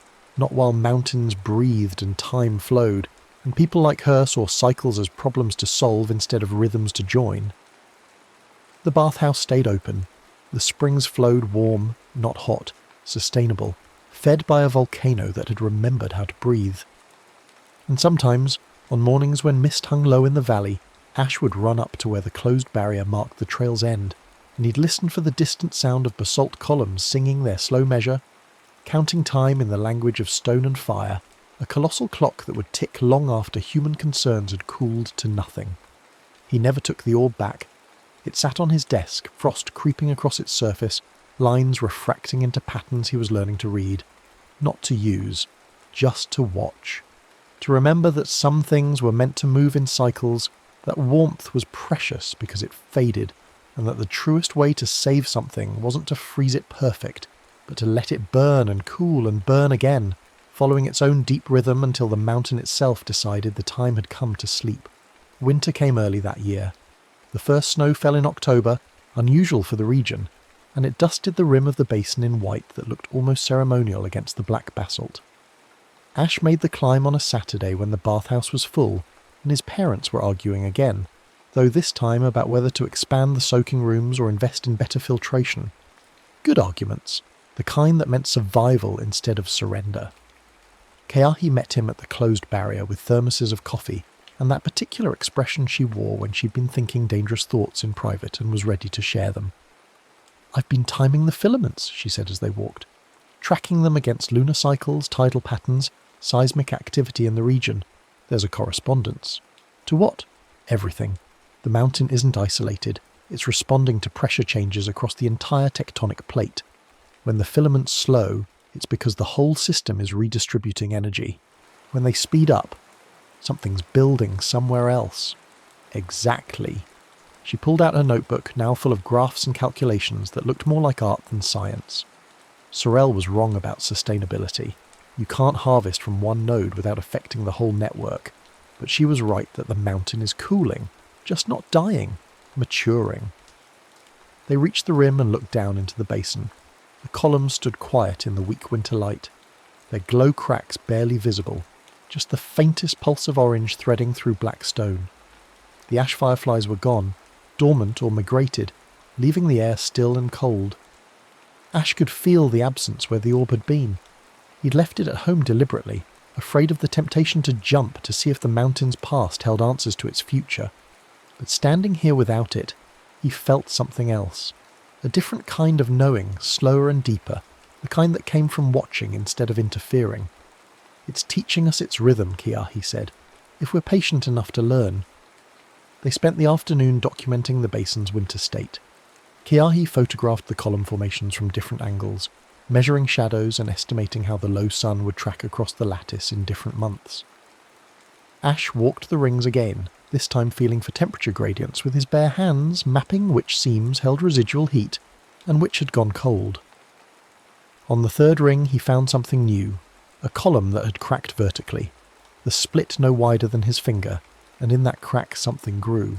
A plant he didn't recognise, something primitive and ancient, with fleshy leaves that felt warm to the touch, even in the freezing air. It grew nowhere else in the basin, just this one crack in this one column, sustained by whatever heat still rose from below. "Thermophile," Keahi said, kneeling beside it. "Probably been here for centuries, dormant when the mountain cools, active when it warms. It's old ash, older than the last eruption, maybe older than 10 eruptions." She didn't touch it, neither did he. They just looked at it, this tiny ambassador from the mountain's deep time, proof that the cycles they'd glimpsed were longer and stranger than they'd imagined. The winter deepened, and the bathhouse thrived in the way old businesses do when they've survived one more brush with extinction. Ash's father hired 2 new attendants, and his mother started teaching yoga classes in the meditation room they'd built, where the storage closet used to be. The gauges held steady, not optimal, but reliable, and reliability was its own kind of wealth. Ash returned to the basin every few weeks, sometimes with Keahi, more often alone. He never brought the orb. Instead, he brought his notebook and his runner's watch, and the patience Keahi had talked about, timing the filaments as they moved through their long circuits, noting when they accelerated or slowed, trying to learn the language the mountain spoke in pulses of heat and light. He began to notice patterns. The filaments moved faster on new moons, slower when the snowpack was heaviest on the peaks around them. They responded to distant earthquakes, speeding up hours before the seismic waves arrived, as if the mountain could feel trouble coming through the bedrock itself. And once, during a particularly violent storm, all 6 filaments stopped completely for 17 seconds. And in that frozen moment, Ash felt the pressure change in his ears, felt something vast holding its breath before the thunder cracked and the filaments resumed their sweep. The orb on his desk grew a thin layer of ice one night in January. Not frost, actual ice, crystalline and permanent, sealing the mint-blue glass in a shell of frozen water that hadn't been there. Ash tried to chip it away and found he couldn't. The ice was harder than it should be, cold enough to burn his fingers. He brought it to Keahi, who studied it under her desk lamp with the focused intensity she usually reserved for climbing routes. "It's storing something," she said finally, "or releasing it. The orb was never just a key, it was a battery. Every jump you made charged it with temporal energy, and now that the cycle is stable again, it's discharging, slowly. Over years, probably. Discharging into what? Into you, into the basin, into every memory you stole heat from." She turned the orb carefully, watching how light refracted through the ice.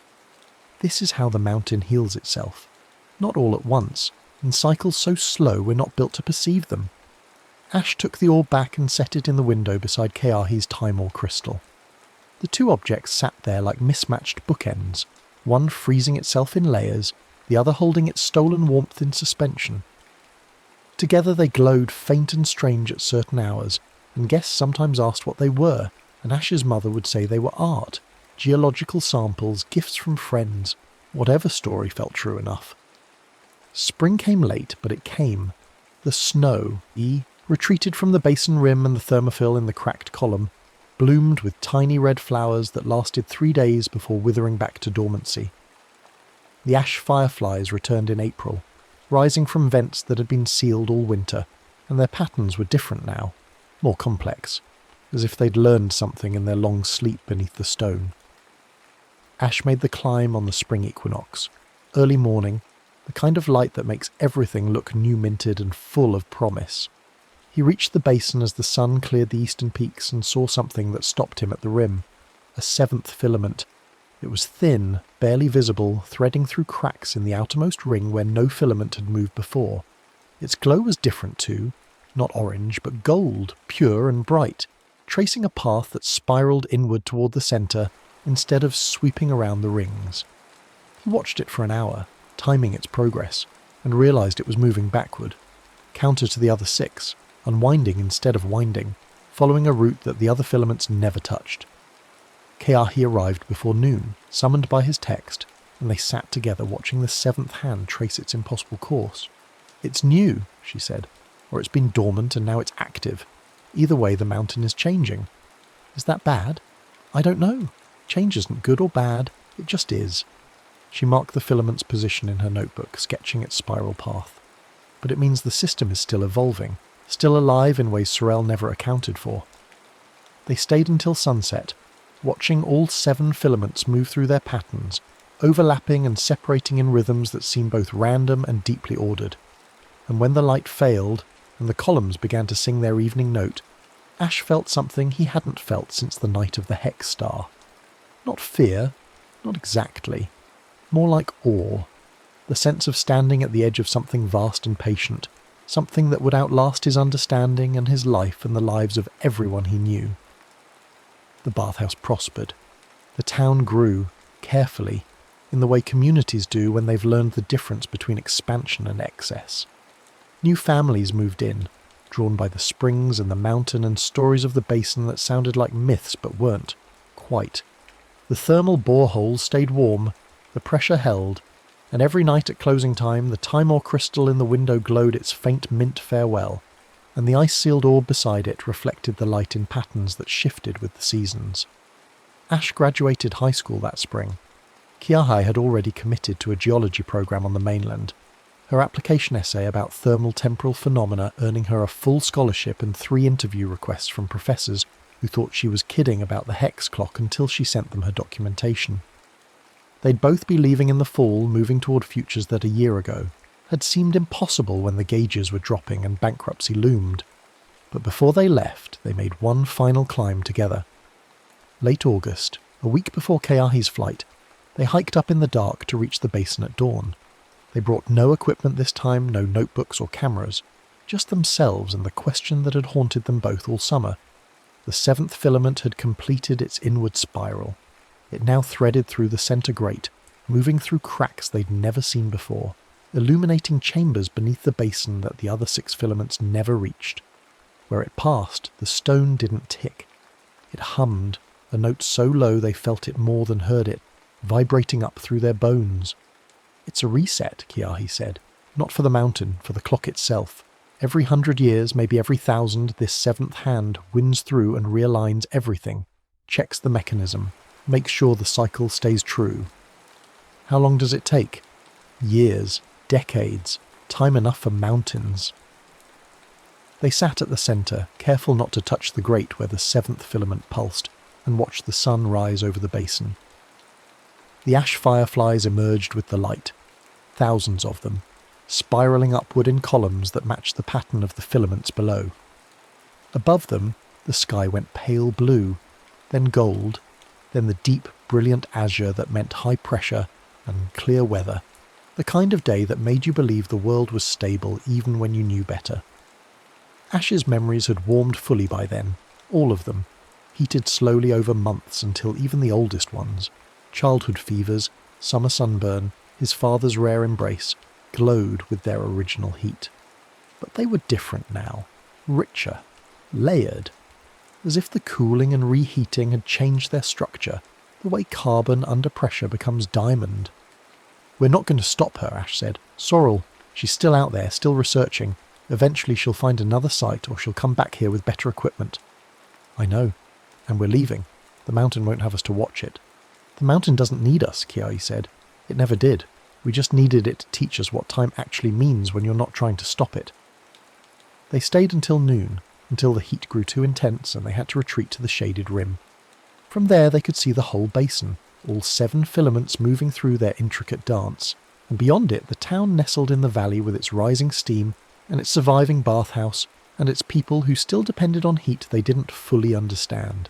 Ash thought about his parents, about the gauges they checked every morning, about the invisible thread connecting their small business to the vast slow breathing of the mountain. He thought about all the people who lived near volcanoes, near fault lines, near rivers that flooded and winds that destroyed, people who'd learned to measure their lives against forces that would outlast them by epochs. "We'll come back," Kiai said. "Holidays, summer breaks. And someone else will find the basin eventually. Someone who needs to learn what we learned." What if they don't? What if they're like Sorel? Then the mountain will teach them too. Harder maybe, but it'll teach them. They made the descent in silence, the kind of comfortable quiet that comes from having said everything that needed saying. At the closed barrier they paused, looking back up the trail one last time, and Ash thought he could hear it even from this distance, the faint crystalline tick of stone counting time in a rhythm older than memory. The bathhouse was busy when they arrived. Weekend rush, every pool full, steam rising in lazy columns through the open roof panels. Ash's father was at the front desk joking with guests, and his mother was leading a yoga class in the meditation room, her voice carrying the same steady calm she'd maintained through bankruptcy threats and miracle recoveries. The gauges on the wall showed optimal pressure, optimal temperature, optimal flow. Everything exactly as it should be, for now, in this particular moment, until the cycle turned again. Ash and Kiahi went to the private pool in the back, the small one fed by the oldest spring, and sat on the edge with their feet in water that came from somewhere deep and hot and inexplicable. The Timor crystal in the window caught afternoon light and glowed. The ice-sealed orb beside it had thawed overnight. He'd checked that morning, revealing the mint-blue glass beneath, clear and empty and ready for whatever came next. "Do you think we made the right choice?" Ash asked, letting it stay wild instead of letting her lock it. Keahi was quiet for a long time, watching steam rise from the water. "I think there wasn't a choice. Not really. The mountain was always going to do what it does. We just decided whether to work with it or against it, whether to learn its rhythm or try to stop it. And now? Now we live with what we learned. We carry it with us. And when the cycle turns again, when it cools, when it heats, when it erupts or goes dormant or does something neither of us can predict, we'll remember that trying to freeze a perfect moment is just another way of killing it." The sun moved toward the peaks. Closing time approached. The last guests filtered out, satisfied and drowsy with heat, and Ash's parents began their evening routine of checking valves and balancing flows, their movements synchronized by years of practice. Ash watched them work and saw the warmth between them, not the dramatic heat of new love, but the steady, sustainable warmth of a well-tended fire. And he understood finally what the mountain had been trying to teach him all along. That warmth wasn't meant to be hoarded or frozen or extracted. It was meant to cycle, to move through systems, through seasons, through the bones of the earth and the memories of those who lived above it. Take too much and the system cooled. Try to hold it forever and it died in your hands. But let it flow, let it breathe, let it follow its own deep rhythm, and it would return. Not always when you wanted, not always as much as you needed, but enough. Enough to live by. The orb sat in his bedroom window through his last week at home. He'd wake in the night sometimes and see it glowing faint mint in the darkness, the frost patterns on his window echoing the refracted lines inside the glass. Once he dreamed he was standing in the basin, and all 7 filaments were moving in perfect synchronization, and the mountain was speaking in a language made of heat and time, and he understood every word but couldn't remember any of it when he woke. Keahi left first, early September, her truck loaded with climbing gear and geology textbooks, and 3 notebooks full of observations that would become the foundation of her doctoral thesis years later. They didn't make a ceremony of it, just hugged in the bathhouse parking lot while steam rose around them, and she said, "Check on it sometimes. Let me know if the 7th hand does anything weird." Weirder than existing at all? Yeah, weirder than that. Ash left a week later. His parents drove him to the airport through morning mist, and his father talked about expansion plans and his mother talked about the new meditation instructor they'd hired, and neither of them mentioned the boxes they'd packed months ago that were still stacked in the storage room, kept now as a reminder instead of a necessity. Insurance against forgetting how close they'd come to losing everything.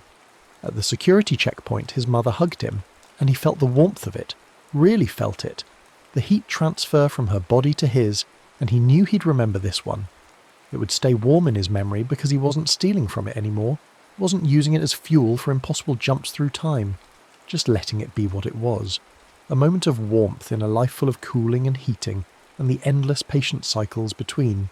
The first semester passed in a blur of classes and homesickness, and late-night phone calls with Keahi, comparing notes on thermodynamics and temporal theory.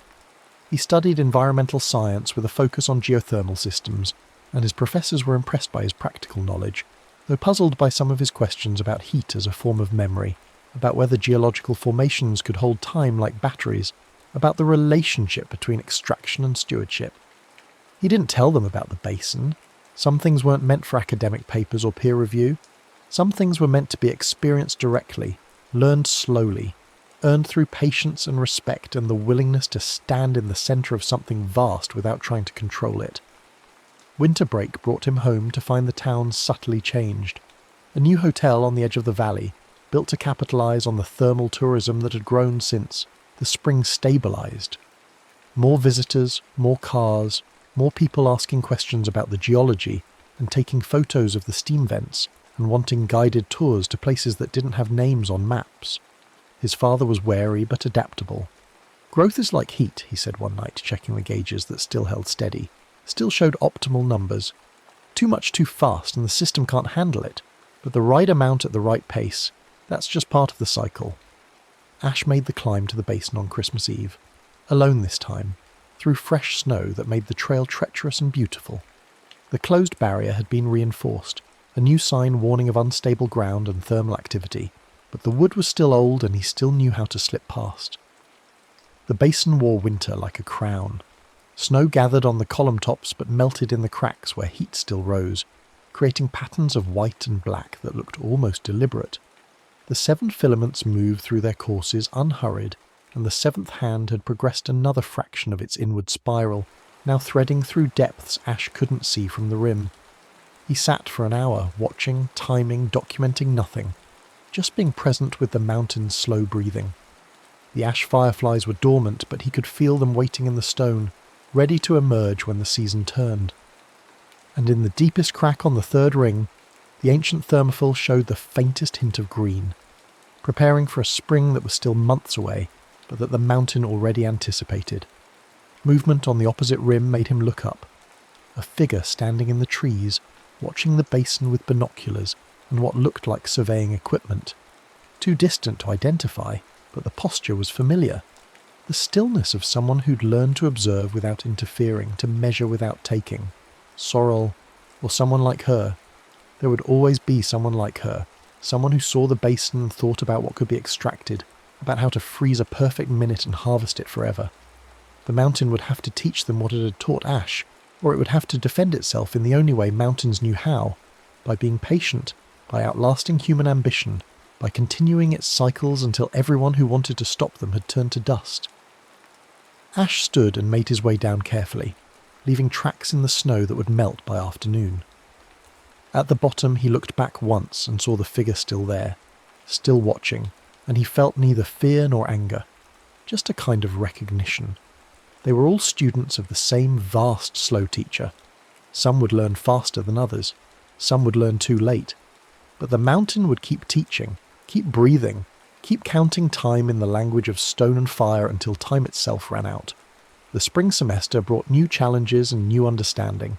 Ash wrote papers on sustainable geothermal harvesting, on the difference between extraction and partnership, on indigenous stewardship models that treated thermal features as living relatives rather than resources. His professors were intrigued but sceptical. The paradigm they worked in didn't leave much room for mountains as teachers, or heat as something with memory, or the idea that the best way to preserve a system might be to let it change. But he kept writing, kept researching, kept building the framework that would one day let him return to his valley, not as a fixer, but as a steward. Someone who understood that the gauges in the bathhouse weren't just measuring pressure and temperature, but the health of a relationship between his family and the mountain that fed them.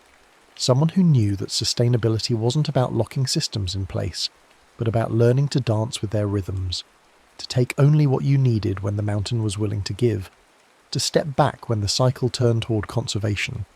Keahi's research progressed faster. By summer she'd co-authored a paper on temporal thermal phenomena that got picked up by a journal, carefully anonymised and scrubbed of any details that might identify the hex clock but preserved the crucial insight that some geothermal features operated on timescales so vast they appeared stable to human observation, but were in fact dynamically responsive to pressures both local and tectonic, both immediate and ancient. They met at the bathhouse in July, both home for a week between summer internships. The place was thriving now, featured in a travel magazine, booked solid through September. Ash's parents had hired a full staff and his mother had stopped checking the gauges compulsively, though his father still did every morning, a ritual of reassurance more than necessity.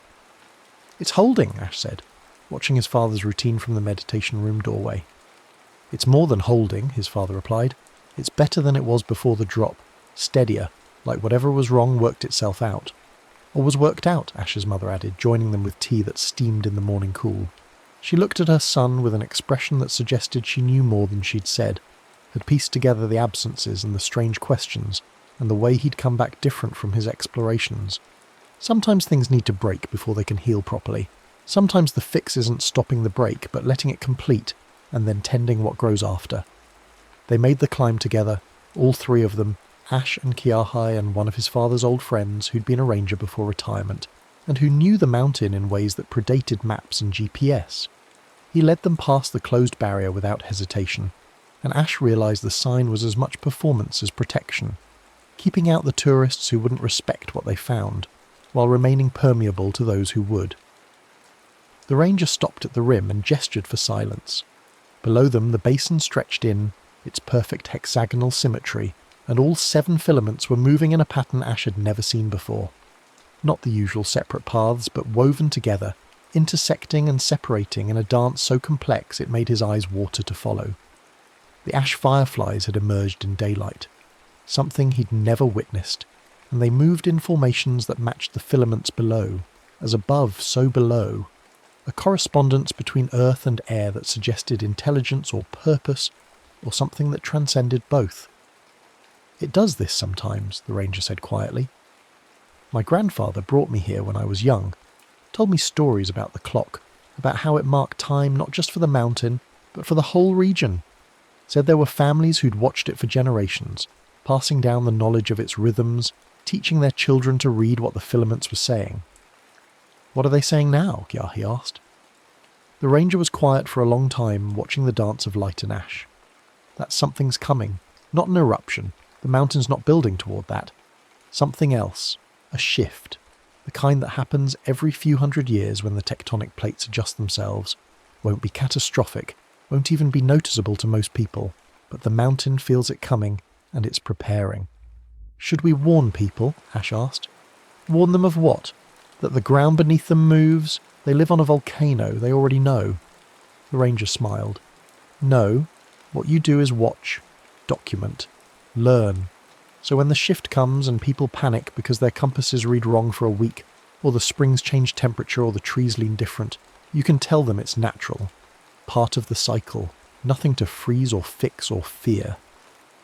They stayed until the pattern resolved, the 7 filaments separating again into their individual paths, the ash fireflies settling back into their usual drift and rise rhythm.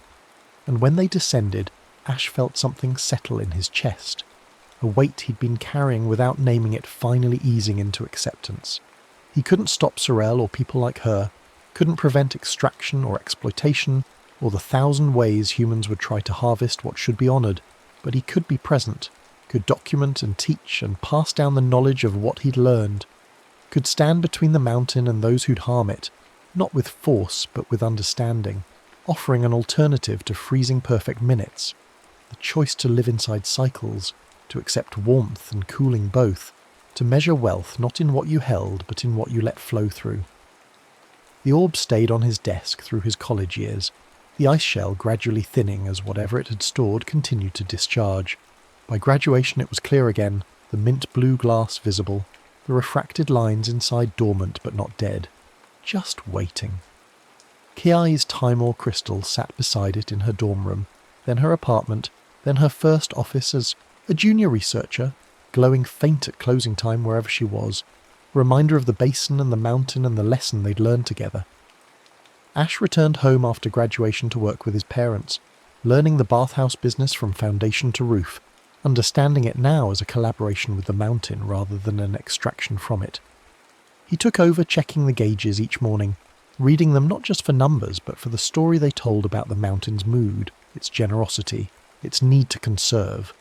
And on days when the temperature dropped or the pressure wavered, he didn't panic or try to fix it. Just noted it, adjusted their operations, and trusted the cycle to complete.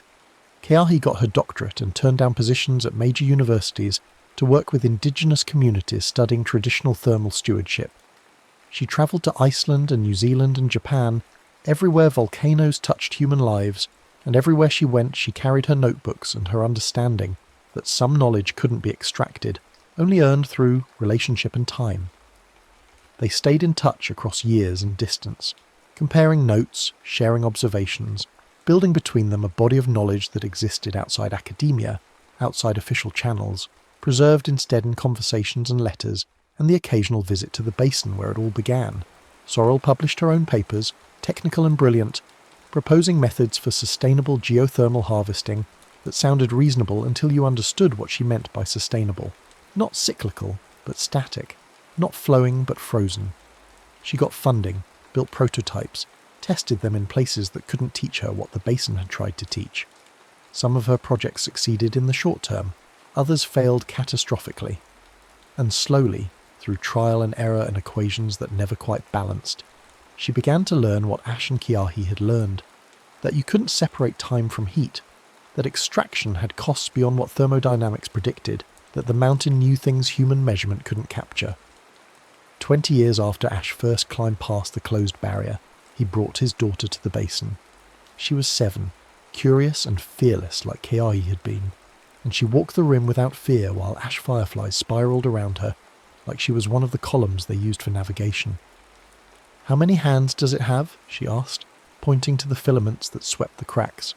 7, Ash said. 6 that count the hours and 1 that counts something longer. Years, maybe, or centuries. "Can I touch it?" "The clock?" "No. You watch it. Learn from it. Let it teach you about time and heat and how things that seem permanent are really just moving very slowly." She seemed to accept this, standing quiet beside him, as the filaments traced their paths and the mountain breathed beneath them. The springs had held steady for 2 decades now, reliable, enough that the bathhouse had expanded twice, carefully, building only what the heat supply could sustain. The town had grown around that limitation, learning to measure its ambitions against the mountain's generosity, developing a culture of stewardship that tourists found charming and old-fashioned, but that Ash knew was simply practical. "Daddy," his daughter said, "why is that column glowing different?" He looked where she pointed. The 3rd ring, the crack where the ancient thermophile grew. The plant was blooming, its red flowers vivid against black stone, but the glow beneath it had changed. Not orange, but gold, the colour of the seventh filament, and even as he watched, a thin tendril of golden light separated from the main spiral and threaded upward through the crack, feeding the plant with something that looked like light but felt like time. A branch. The seventh hand growing branches, feeding systems within the mountain that had been dormant for however long it took for the clock itself to complete its largest cycle. Ash had never seen this, had no documentation of it in his notes, or Kiahi's, or any of the records the Ranger's family had kept, which meant it was rare, maybe once in a millennium rare, maybe once in the mountain's entire life. He pulled out his phone to take a photo, then stopped, put it away. Some things weren't meant to be captured or documented or shared. Some things were meant to be witnessed in silence and held in memory, where they'd warm you through long winters and cold doubts, and the times when you forgot why you'd chosen stewardship over extraction, relationship over resource. "What is it?" his daughter asked. "It's the mountain growing," Ash said, "changing, becoming something new while staying exactly what it's always been." They watched until the golden tendril faded, reabsorbing into the seventh-hand spiral, and the thermophil's flowers began to close, their brief moment of glory passing back into dormancy. And when they descended, his daughter asked questions the whole way down, about heat and time and whether mountains dreamed and whether the clock ever stopped, and Ash answered what he could and said, "I don't know," to the rest, teaching her the same lesson the mountain had taught him, that not knowing was okay, that mystery was as important as knowledge, that some questions were meant to be lived with rather than solved. The bathhouse glowed in the valley below, steam rising from its pools to meet evening mist, and somewhere in one of those pools his wife was soaking after her shift at the clinic, and his parents were checking gauges out of habit more than need, and Kiahi was probably calling from whichever volcano she was studying this month, and Sorel was testing another prototype that would work or wouldn't, but would teach her something either way. The mountain breathed beneath them all, patient, vast, counting time in rhythms too slow for human comfort, but perfect for the work of shaping, continents and teaching lessons that took lifetimes to learn. And on Ash's desk at home, the orb sat clear and empty and ready, its frost completely gone, its ice fully discharged, waiting for the next time someone needed to learn what time meant when you stopped trying to freeze it. The seventh hand continued its inward spiral, unhurried, certain, tracing paths through stone that had been there since the mountain was young and would remain until it was old. And in 1,000 years or 10,000, when it completed its circuit and reversed direction, beginning the long spiral back toward the outer rings, someone would be there to witness it. Someone would stand at the rim and watch the filaments dance and understand, or begin to understand, that the truest clock doesn't tell you what time it is, but teaches you what time means. How to live inside it. How to respect it. How to let it flow through you like heat through stone, taking what warmth you need, giving back what cold you must, and trusting the cycle to balance itself across spans too vast for human worry, but perfect for the deep, slow breathing of mountains. The next story is about to begin. Please relax and enjoy.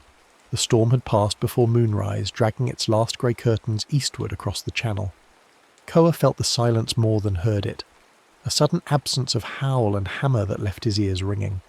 He lay in bed watching the ceiling beams, counting his own heartbeats, waiting for the familiar rhythm of surf to settle back into something he recognised. When it did, slower and stranger than usual, he pulled on his wetsuit pants and walked barefoot down the cliff path toward the reef. The tide was still falling. He could see it in the kelp lines, the way they hung slack against the rocks like broken rigging. His headlamp caught silver flickers in the shallows, schools of something small and nervous. The air tasted of salt and ozone, and beneath that something sweeter, older, like flowers left too long in seawater. He clicked off his light and let his eyes adjust. That was when he saw it. The reef was glowing. Not the familiar green shimmer of summer plankton, but a deep cyan pulse that traced a pattern across the exposed rock. Starting near the point where the basalt met the sand, a line of tide pools lit up in sequence, each one brighter than the last, curving inward in a spiral that tightened toward a centre he could not quite see. He stood with water lapping at his ankles and counted them. 1, 1 again, 2, 3, 5, 8. The numbers felt right in a way that made his spine prickle. Fibonacci. He had graphed it once for marine bio, the way nautilus shells grew, the way storm swells stacked. Koa walked closer. Each pool reflected the night sky with impossible clarity. Stars scattered across black water like salt spilled on obsidian. Orion, the Pleiades. Cassiopeia folded in her chair. He knelt beside the outermost pool and saw the foam along its edge had arranged itself into constellations, delicate and precise. But something was wrong. He tilted his head, matching the sky above to the sky below, and found it. A gap. In the water's reflection, where a star should have been in the lower arc of the Great Bear, there was only darkness. He looked up. The star was there, faint but present. He looked down. Gone. The spiral called to him. He did not know how else to describe it. A pull like current. Like the way a rip knows exactly where you should not swim. He followed the glowing curve inward, stepping carefully from pool to pool until he reached the third in the sequence and nearly tripped over something wedged between two rocks. He crouched and worked it free. A shell. Not any shell, but a nautilus cut in half, its inner chambers polished smooth, a spiral within a spiral. The outer rim was marked with tiny carved notches, and inside a second whirl rotated freely on a pin of coral. A compass, or something like one. He held it up, aligning the whirl with the pool at his feet, and the notches clicked into place with a sound like glass tapping glass. The world lurched. It was not a sound or a light, but a sensation of falling sideways, through something thick as honey. His vision blurred. The pools rearranged themselves. The rock shifted underfoot, and suddenly the surf was louder, rougher, crashing over stones that had been dry a moment before. Koa stumbled backward and splashed into shallow water, gasping. When his eyes cleared, the lighthouse was gone. Not dark, not broken, gone. Where Aunt Pilly's white tower should have stood against the sky, there was only headland and grass and a small fire burning near the cliff edge. Figures moved around it, wrapped in blankets. The air smelled of wood smoke and fish. The reef still glowed beneath him, the same cyan spiral, but the flotsam scattered along the tide line was different. Glass fishing floats, hemp nets, no plastic, no nylon, no painted buoys. "You're standing in the memory," a voice said. Koa spun. A kid stood at the edge of the firelight, maybe his age, maybe younger, bare-chested and salt-crusted. Dark hair pulled back with a cord, eyes that caught the glow of the pools and held it. The kid tilted his head, studying him the way you might study a fish that had washed up alive in the wrong season. "What are you?" Koa managed. "Neri," the kid said. "You?" Koa. He was still holding the shell compass. "What happened? Where?" "When," Neri corrected. "You stepped the spiral, 1-to-1, same place, different time." He walked closer, feet sure on the wet rock. "You need to go back before the hourglass runs out." "Hourglass?" Neri pointed to the pool Koa had just stepped from. There, half buried in sand at its centre, were two perfect cones of sand facing each other, grains trickling from one to the other with each surge of water. A timer. Koa watched it for 3 breaths and saw the flow quicken. "The more you jump," Nera said, "the faster they run, and when they empty..." He made a gesture like smoke dispersing. "The reef forgets you. You become part of the wrong time, and your time becomes part of nothing." Koa looked at the shell in his hands, then at the spiral still glowing beneath the surface. "How do I go back?" "Same way you came. Stand where you stood. Align the whirl. Step back up the sequence." Nera's expression softened slightly. "But you should ask yourself why you came at all." "I didn't mean to." "The spiral doesn't open for accidents." Koa turned the shell over. In the cup of the Nautilus, where the smallest chamber curled tight, there was a hollow, a space that looked like it should hold something, but did not. He thought of the missing star. "There's a gap," he said, "in the reflection." Near's face went still. "Then someone's been poaching." "Poaching what?" "Stars. They're reflections. The old roots read them. You take a star from the water, you take a path from the sea." Nera glanced toward the fire, then back. "There's a man. The tide mason. He traps them in glass, sells them to ships that don't want to be followed. If he's working again..." He stopped. "You need to go. Now. Before the hourglass runs." Koa wanted to ask more, but the sand cones were already a third empty. He positioned himself over the pool, lined up the shell compass, and stepped. The world shuddered. The fire vanished. The lighthouse blinked back into existence, its beams sweeping across the water in the steady rhythm he had known all his life. He stood on dry rock, breathing hard, the shell still warm in his hands. But something was different. He looked toward the jetty, the old concrete arm that hooked into the channel, and squinted. The painted arrow he used for swell readings, the one someone had sprayed in orange 40 years ago to mark the safe line, was gone. Not faded, erased, as if it had never been. The hourglass rule, he thought. Each jump costs something. He climbed back up the cliff path and did not sleep. By morning the spiral had faded, the pools returning to ordinary tide pools full of anemones and crabs and broken urchin shells. Koa sat on his bed with the shell compass, turning it over and over, feeling the weight of it, the smooth chambers and the carved notches. He counted them. 37. Enough for many jumps if he was careful. If he was foolish. He thought about Nair's warning and the missing star and the way the arrow had simply vanished from the jetty, and he thought about all the small things that made the coastline his, the things he had memorised without meaning to. The buoy bell that rang off key, the driftwood bench near the point, the exact angle of the lighthouse beam when it crossed his window at 2 a.m. How many jumps before the coast forgot him entirely. He went to the lighthouse after breakfast. Aunt Pilly was in the lamp room, cleaning the Fresnel lenses with a cloth that smelled like vinegar and patience. She did not turn when he climbed the iron stairs, but she smiled into the glass. "Storm knock something loose in your head?" she asked. "Maybe." He leaned against the railing. Below, the reef stretched out in its ordinary grey-brown tangle. You ever hear stories about the tide pools? About them glowing? Bioluminescence, every few summers. Not green, cyan, in a pattern. She stopped wiping and looked at him properly. Her eyes were the same colour as the deep water beyond the breakers, grey-blue and measuring. Your grandfather used to say the reef had a memory, that at the lowest tides it showed you things, roots, weather, times that hadn't happened yet or had already passed. She set down the cloth. I always thought he meant metaphorically. What if he didn't? Aunt Pilly studied him for a long moment, then picked up her radio mic and clicked it twice. Static hissed. "This is Pilly at Point Refuge. Weather update at 0900. Swell dropping. Northwest 4 feet at 14 seconds. Winds light and variable. Next report at noon. Over."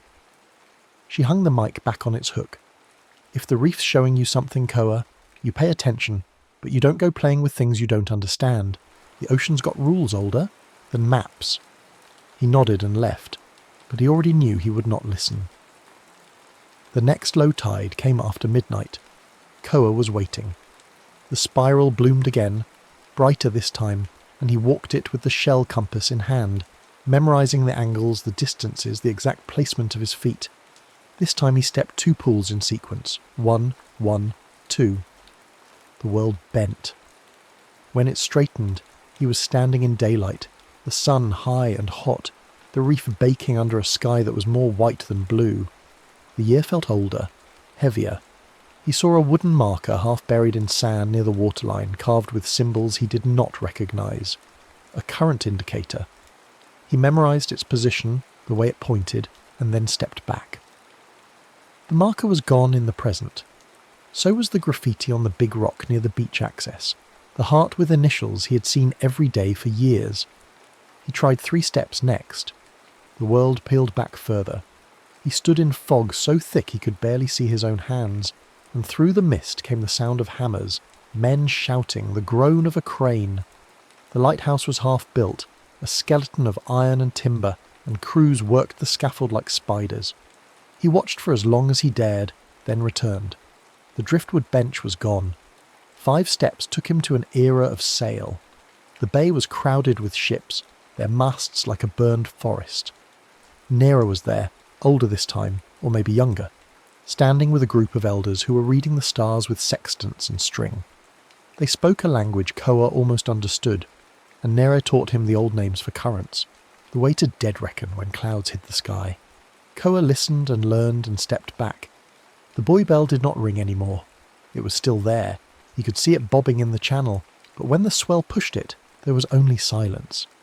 "You're running out of coast," Nera said the next time they met. He was sitting on a rock in some middle century, watching Koa step through. I can see it on you, like you're fading at the edges. I need to understand how this works. You need to stop. There's a man stealing stars. You said so yourself. Nero looked away. The tide mason doesn't steal. He harvests. He thinks reflections are just light, that taking them doesn't hurt anything. But the stars in the water aren't reflections. They're anchors. They hold the roots in place. You take one, and ships lose their way. People forget how to find home. He picked up a pebble and threw it into the glowing pool.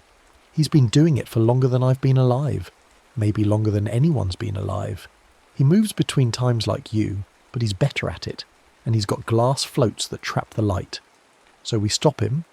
We? Neri laughed, sharp and bitter. I'm stuck here, Koa.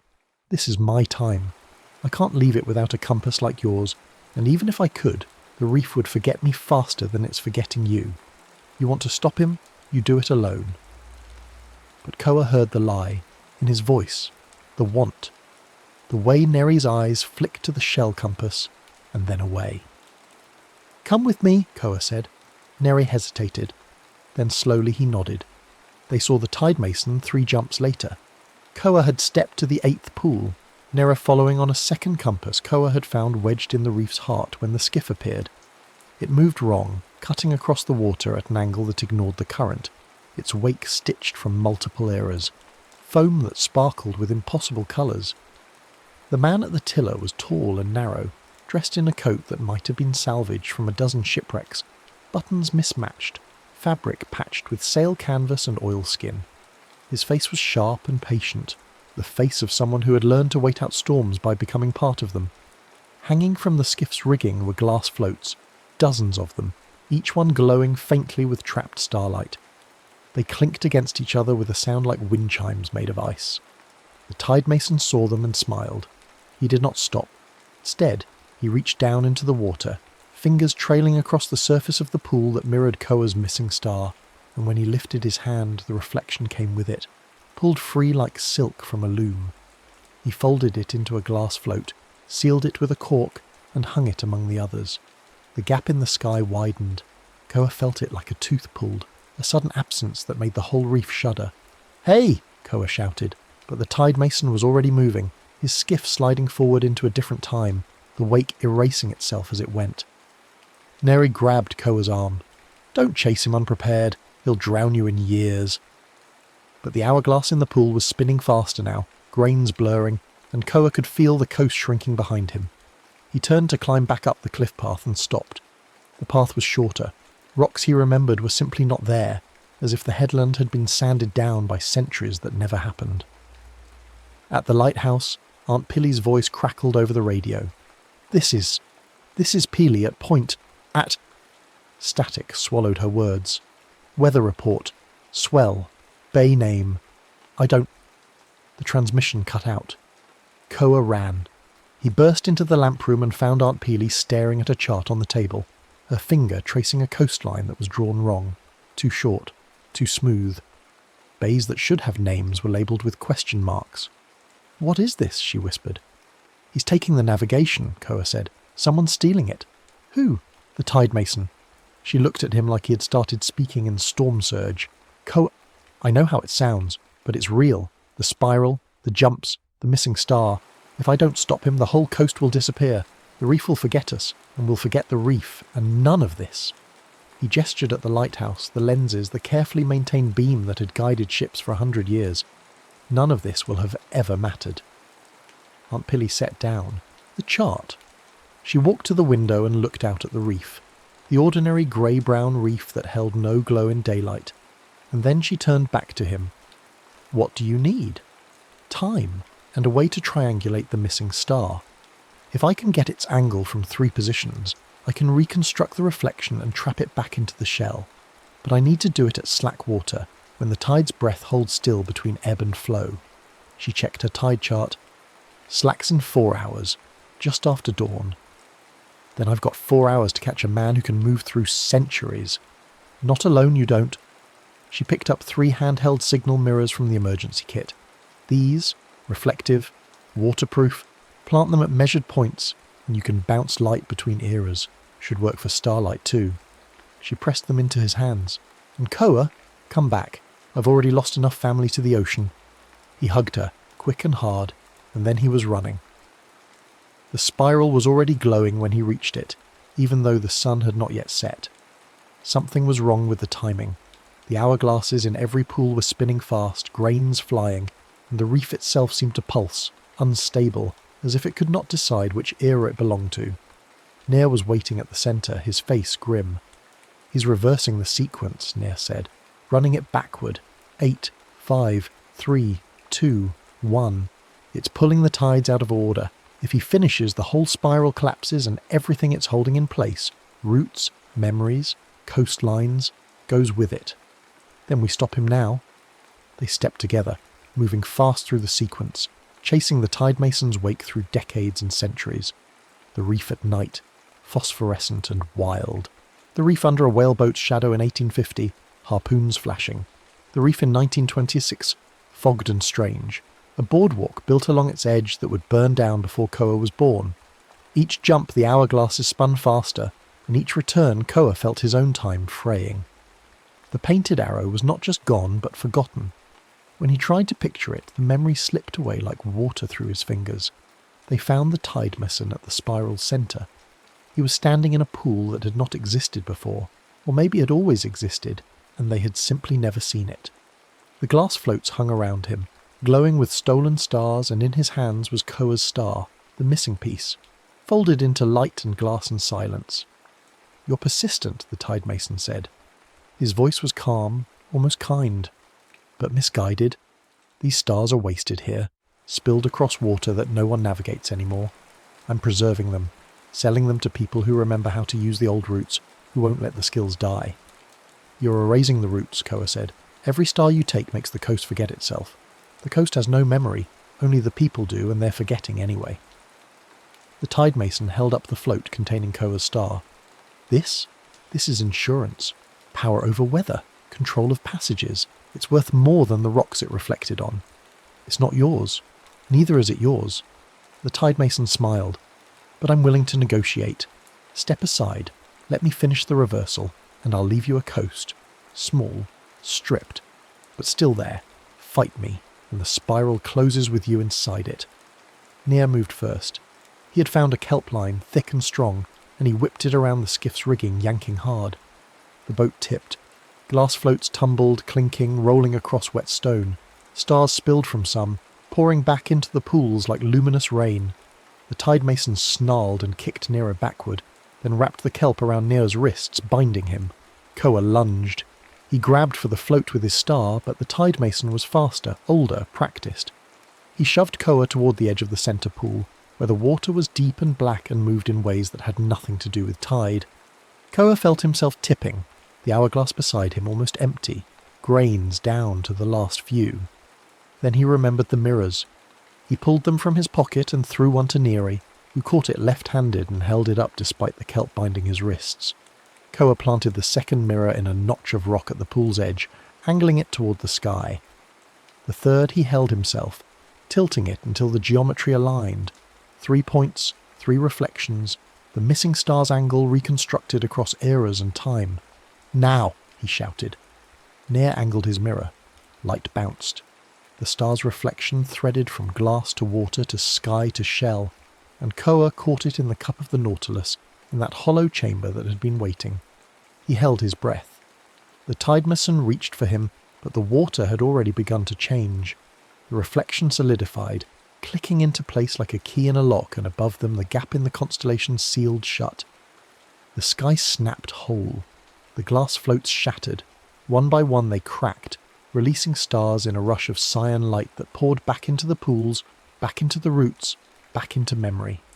The tide mason's skiff lost its way, the stitched wake unravelling, and he stumbled, reaching for rigging that was no longer there. "You don't understand," he said, and his voice was desperate now. "Without these they'll forget how to sail, how to read the currents, how to find home." "Then we'll teach them again," Koa said. "The right way." The spiral brightened once, a final pulse of cyan that lit the entire reef, and then it dimmed. The pools returned to darkness.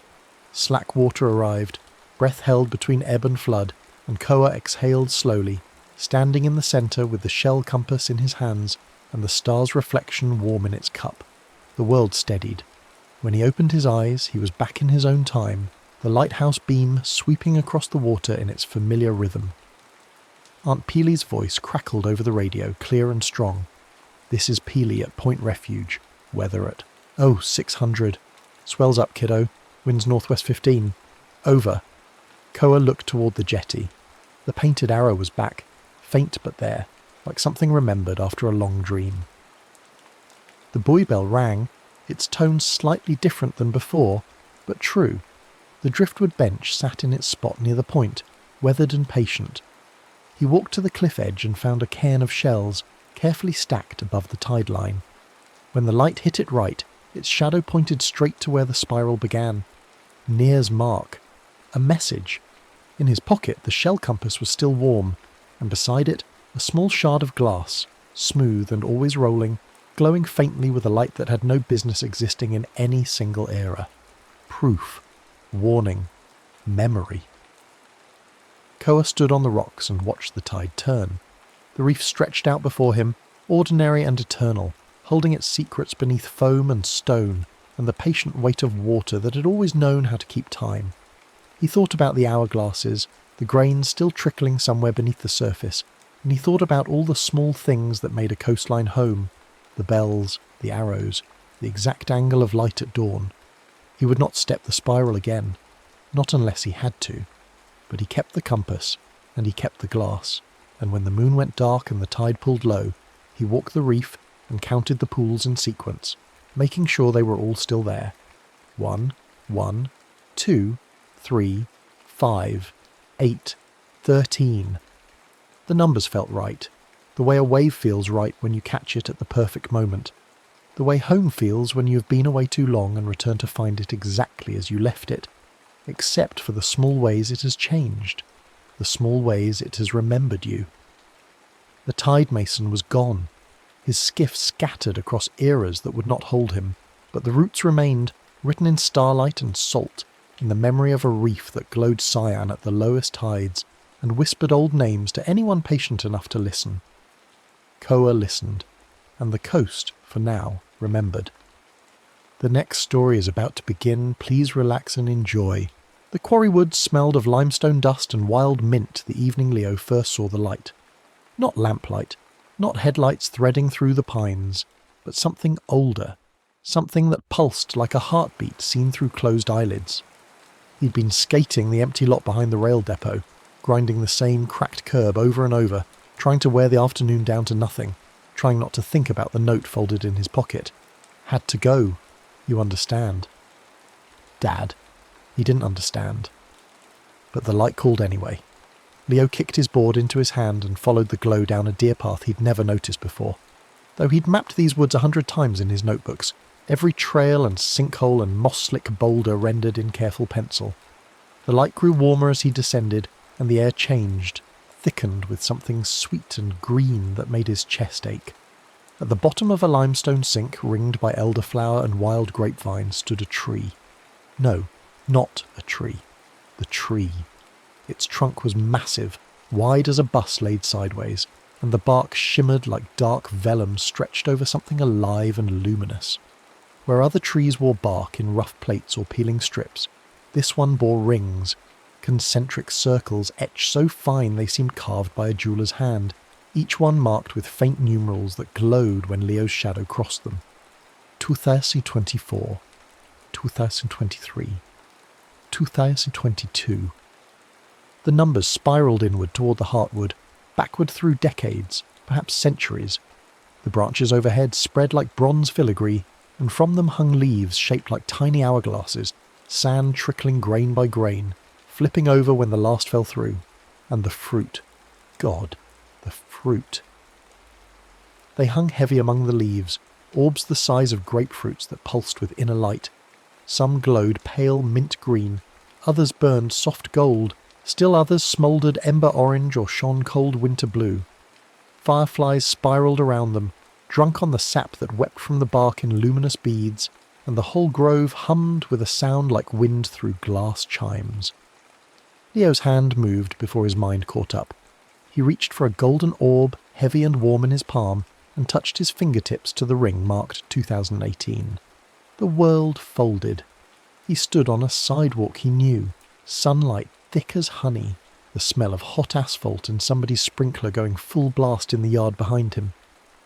Across the street, outside the old pizza place that had since burned down, Dad stood talking to someone Leo didn't recognise, laughing, actually laughing, the kind of full-body laugh Leo hadn't heard in years.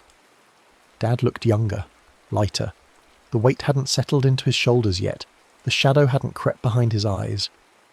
Leo tried to call out, but his voice came out wrong, thin and distant, like shouting underwater. Dad didn't turn. Nobody turned. He was smoke here, a whisper, less than a ghost. Then the world snapped back. He stood in the grove again, the golden orb still, warm in his hand, but something had changed. The summer air touched his skin differently, muted, as if a pane of glass had been slipped between him and the world. He lifted his hand to his face and caught no scent at all from the orb, though moments before it had smelled like August noon and carnival lemonade. "You took the deal without asking the price," Leo spun. A girl his age stood at the grove's edge, backpack slung over one shoulder, dirt under her nails, a trowel sticking out of her pocket. Dark eyes that missed nothing.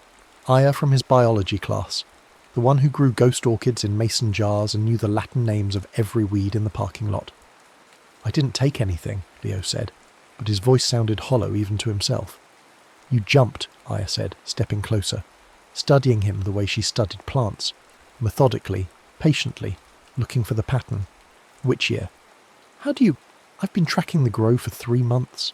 Every time someone eats from this place, the channels dry up for a week and plants die downriver." She gestured to shallow waterways cut into the limestone, barely visible beneath the moss, feeding a pool at the tree's base. The pool's surface was mirror still, and when Leo looked, he saw the tree's rings reflected there like a map, each circle distinct, each number glowing faint. 2018, he admitted. "Just to see, just to—" "Feel something," Aya finished. She didn't sound judgmental, only tired. "Cost you anything?" Leo breathed in, trying to catch the scent of mint from the green orbs nearby. Nothing. Summer felt flat now, one-dimensional, like a photograph of warmth instead of warmth itself. "I can't smell it anymore," he said quietly. "Summer, it's just gone." Aya nodded, as if she'd expected exactly this. "The tree drinks memories, seasonal ones first, little bites, smell, colour, texture. You jump again before those hourglass leaves finish turning. You lose bigger chunks, months, whole feelings." She pointed up at the branches where 5 leaves hung on a limb, directly above the ring marked 2024. One had just dropped, sand pooled at the bottom waiting to flip. "There are rules," she continued, voice soft but firm. "Touch a ring with a ripe orb, you jump to that year in the fruit season. But you're just watching. To change something, you'd have to plant the seed inside, that little kernel at the centre. Plant it in the when and where, and the change ripples out. But it stresses the rings, cracks them. Who told you all this?" "Nobody tells you. You watch long enough, you learn." She crouched by the pool, dipping her fingers in. "Somebody else has been learning too. Someone who prunes." She tilted the water and the reflection shifted. Leo saw it then. The ring marked 2019 bore a narrow groove, as if something had been chiselled away, and near it a figure moved in the tree shadow, tall, elegant, ageless, in the way antique mirrors are ageless, wearing a coat too fine for quarry woods and carrying what looked like a surgeon's kit of silver tools, the arborist. Who? Keeper, gardener, thief, depending how you look at it. Aya's jaw tightened. Grafts pieces of time, bottles the orb pulp, sells it to collectors who want to remember things exactly as they choose, thinks history grows best when you prune away the painful parts. Leo stared at the reflection. The arborist was carving again, delicate cuts into rings Leo couldn't make out, and each slice made the hourglass leaves shiver and flip faster. "Why would anyone—" "Because pain is loud," Aya said, "and some people think silence is the same as peace." Leo thought of the note in his pocket. Had to go. No explanation, no warning, just absence where a person used to stand. If he could prune that day, would it hurt less? Would Dad still be here, laughing like he had in 2018? "Don't," Aya said, reading his face. I've seen what happens when people try to cut grief out. The tree compensates. Take something else. Last guy who tried lost his sister. She just vanished from every photograph, every memory, every birthday. The rings closed over her like water. Leo's throat tightened. He looked down at the golden orb in his hand, still warm, still glowing. Inside, barely visible through the translucent skin, he saw the seed. Small, dark, holding the core of that 2018 moment in its husk. What if I just looked, he asked. Not to change anything, just to understand. Aya studied him a long moment. Then she reached into her backpack and pulled out a mason jar half full of glowing sap, the kind that wept from the bark. If you're going to be stupid, she said, at least be careful. Scribe a circle on your wrist before you jump, sap an intention. It marks you as a guest, not a ghost. You get 1 free question per trip, and the tree remembers if you lie. She showed him, dipped her thumb in the sap and drew a thin ring around her left wrist. It glowed faint blue, then sank into her skin like a tattoo made of a light. Leo did the same. The sap was warm, sticky, and smelled faintly of cedar smoke and rain. One more thing, Aya said. To get home whole, really home, not just back, you need to close the loop. 4 seeds, 1 from each season, pressed into your year's ring and traced with sap in a full circle. Otherwise you're always halfway gone. Part of you still wandering. Where do I find 4 seeds that matter? That, Aya said, is the question, isn't it? Over the next week Leo jumped carefully. Spring mint green orbs took him to March mornings. The first garden Dad had planted after Mom left. Daffodils pushing through cold mud. Summer gold sent him to the beach day when he was 8. Sand hot under his feet. Dad teaching him to body surf. Autumn ember showed him his grandparents' harvest. The smell of cider boiling on the stove. Leaves crunching underfoot. Winter blue dropped him into a blizzard when he was 12. Dad pulling him out of a snowbank, laughing through frozen breath. Each jump stripped another layer. After spring, cut grass smelled like nothing. After summer, he couldn't remember what warm sand felt like on his palms. Autumn took the taste of cider, sharp and sweet. Winter stole the sparkle of fresh snow under streetlights.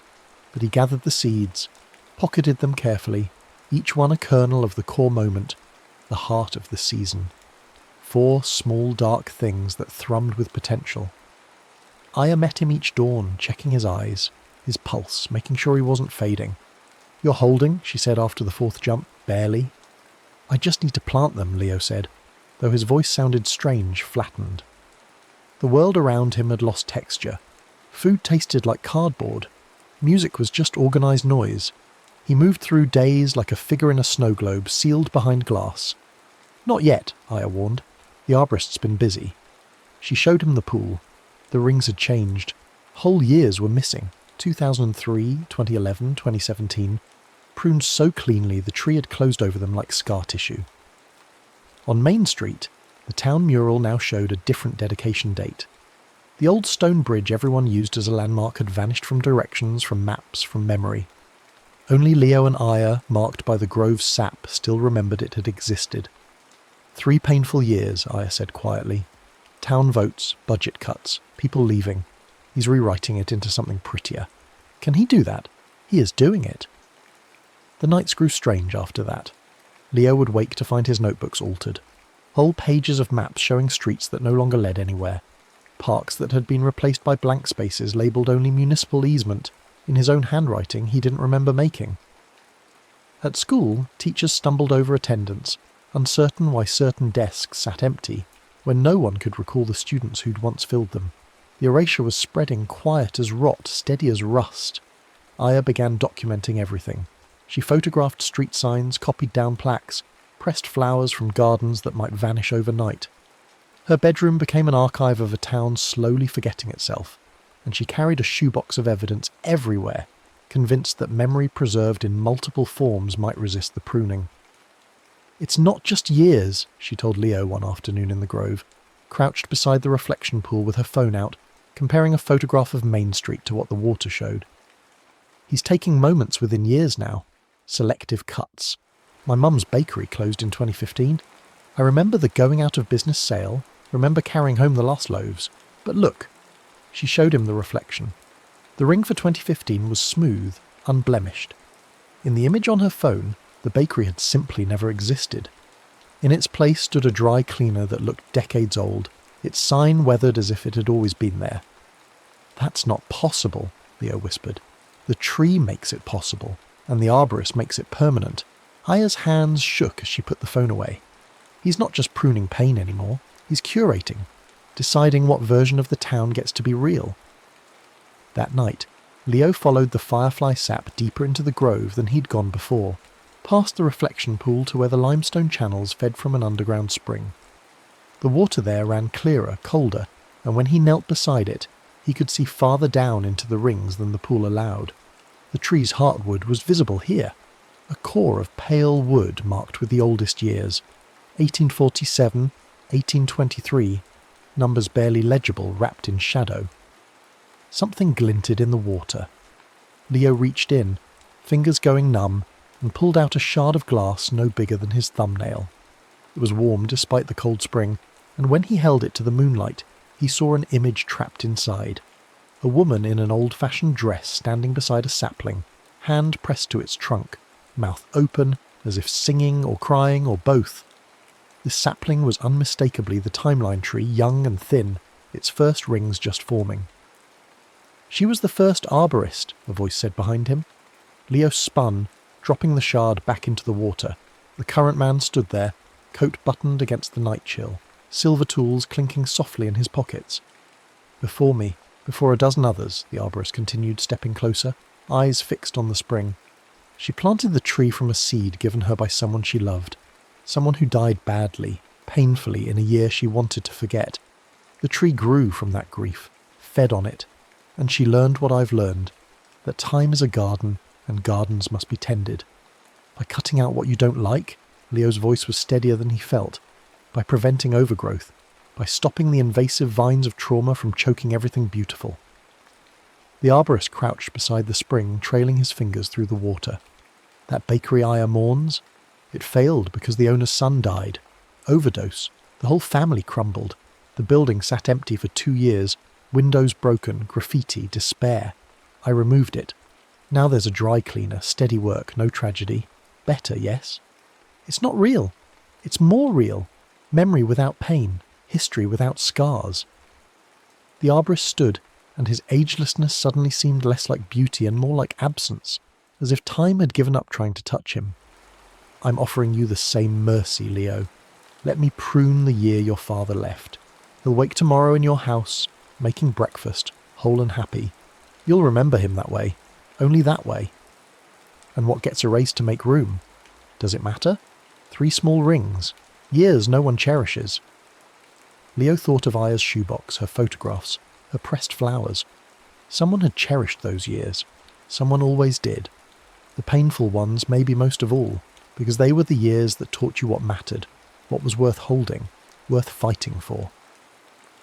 "I'm not trading," Leo said. The arborist's expression hardened. "Then you're wasting the tree's gift. And mine." He turned and walked back toward the trunk, and Leo heard the soft metallic whisper of the saw being drawn from its sheath. The next 3 days were a race against pruning. Leo and Aya worked in shifts, one always at the grove, watching the arborist's movements, counting the hourglass leaves as they fell. Leo's home ring showed 4 leaves down, one hanging by threads, and the stress crack had spread, spiderwebbing toward adjacent years. They tried everything. Aya brought chicken wire to wrap the trunk, thinking they could physically protect the rings. The tree absorbed it overnight, metal vanishing into bark like a stone into water. Leo tried reasoning with the arborist again, offering to help him understand the cost of his work, but the man simply smiled and continued his careful cuts, each one calculated, each one final. "We can't stop him from the outside," Aya said on the 3rd night, exhausted, her archive now filling 2 shoeboxes and a milk crate. "He's part of the tree. He's been drinking the pulp for so long he's more sap than blood." "Then we go through," Leo said. "Through what?" "The tree into it." He pulled out the 4 seeds he'd gathered, each one still thrumming with captured season. "You said to plant them to close the loop, to get home whole. But what if they're not just a lock? What if they're a key?" Aya stared at the seeds. "You want to plant them while you're inside a jump. Make the change from within the year, not from the present. The arborist graphs from outside. We grow from inside. Make the tree remember what it cost to forget. It was a terrible plan. It was the only plan. They waited for a night when the arborist left the grove, disappearing to whatever place he dwelt between tendings. Then Aya and Leo stood before the trunk, each holding 2 seeds, the jar of firefly sap between them. "If this goes wrong," Aya said, "if we get stuck—" "We won't," Leo said, with more confidence than he felt. They each took an orb, Leo a summer gold, Aya a spring mint, and pressed them to Leo's home ring together, fingers intertwined, touching the number 2024 in unison. The world folded, but differently this time. They fell through the bark into the tree itself, into a space that was neither year nor season but the living map of all years, all seasons, layered like silken shadow. The rings surrounded them, glowing walls stretching up and down forever, and they could see the damage now, not just the pruned years but the ghost marks where moments had been cut away, leaving the rings hollow, brittle, crying. "He's killing it," Aya breathed. "The tree's dying from the inside." They could see the arborist's work everywhere, decades of careful cuts, each one weakening the structure, making the next cut easier. The tree had become a shell, beautiful on the outside, collapsing within. "The seeds," Leo said. "We plant them here, now, in the wood itself." They pressed the 4 seeds, spring, summer, autumn, winter, into the inner bark of Leo's ring, and the tree drank them differently than it had drunk his memories. These it welcomed, pulling them deep, and Leo felt the seasons flood back through him, not as loss, but as return. Grass scent and sand warmth and cider taste and snow sparkle, all of it rushing home, and with it came something else, the tree's memory. He saw the woman from the glass shard, young and grieving, planting the first seed. Saw the tree grow tall on sorrow, yes, but also on love, on the fierce, bright determination to remember truly, completely, even when remembering hurt. The tree had never been meant for pruning. It had been planted as a monument to wholeness, to the acceptance of all seasons, bitter and sweet together. The arborist had broken the first rule. He'd tried to make the tree forget itself. Leo and Aya pulled the jar of sap from Aya's backpack and began to scribe, not around Leo's ring, but around all the rings together, a vast spiral working inward from the present toward the heartwood. They drew with both hands, fingers cramping, the glow spreading like dawn, and as they marked each ring, the ghost spaces filled. The pruned years returned, not erased but remembered, scars and all. The tree surged with relief, with recognition, and they felt it wake, truly wake, for the first time in decades. The arborist appeared that night, stepping from behind the trunk as if the tree had exhaled him. Up close, he was beautiful in a way that hurt to look at. Features sharp as cut glass, eyes pale as winter fog, coat lined with silk the colour of old honey. He carried his silver tools in a leather roll and moved with the precision of someone who had grafted 1,000 branches, bottled 1,000 moments, pruned 1,000 regrets. "You're the map boy," he said, voice smooth, cultured, kind. "I've been watching you circle my work, trying to understand." "Your work?" Leo's hands curled into fists. "You're erasing people, years, whole pieces of—" "History," the arborist finished. "And history is a garden, boy. It grows wild if you let it, chokes itself on grief and failure, but with care." He gestured to the trunk, to the rings that gleamed so perfectly now, unbroken, unblemished. "With care, you can shape something worth keeping. By cutting out the hard parts, by letting go of what doesn't serve." The arborist crouched beside the pool, studying Leo's reflection. "I see your father left. I see you jumping, looking for him in old summers, trying to find the moment he started drifting. What if I told you I could prune 3 years, just 3, and bring him back, stronger, happier, here?" Leo's breath caught. "How?" "The divorce year, the layoff, the accident that took your grandfather." The arborist's voice was gentle, inexorable. "Cut those rings, let the tree close smooth, and your father never carried that weight, never broke under it. He stays." It sounded so simple, so clean. "What's the cost?" 3 rings, 3 years of town history, small ones, nobody remembers them anyway. Leo looked at the pool. The reflection showed him his home ring, 2024, glowing steady. But near it, a hairline crack ran through the bark, stress veining outward from where the arborist had been grafting a new branch over top, slowly choking the ear beneath. "You're already cutting mine," Leo said flatly. The arborist smiled. "Insurance, to make sure you choose wisely."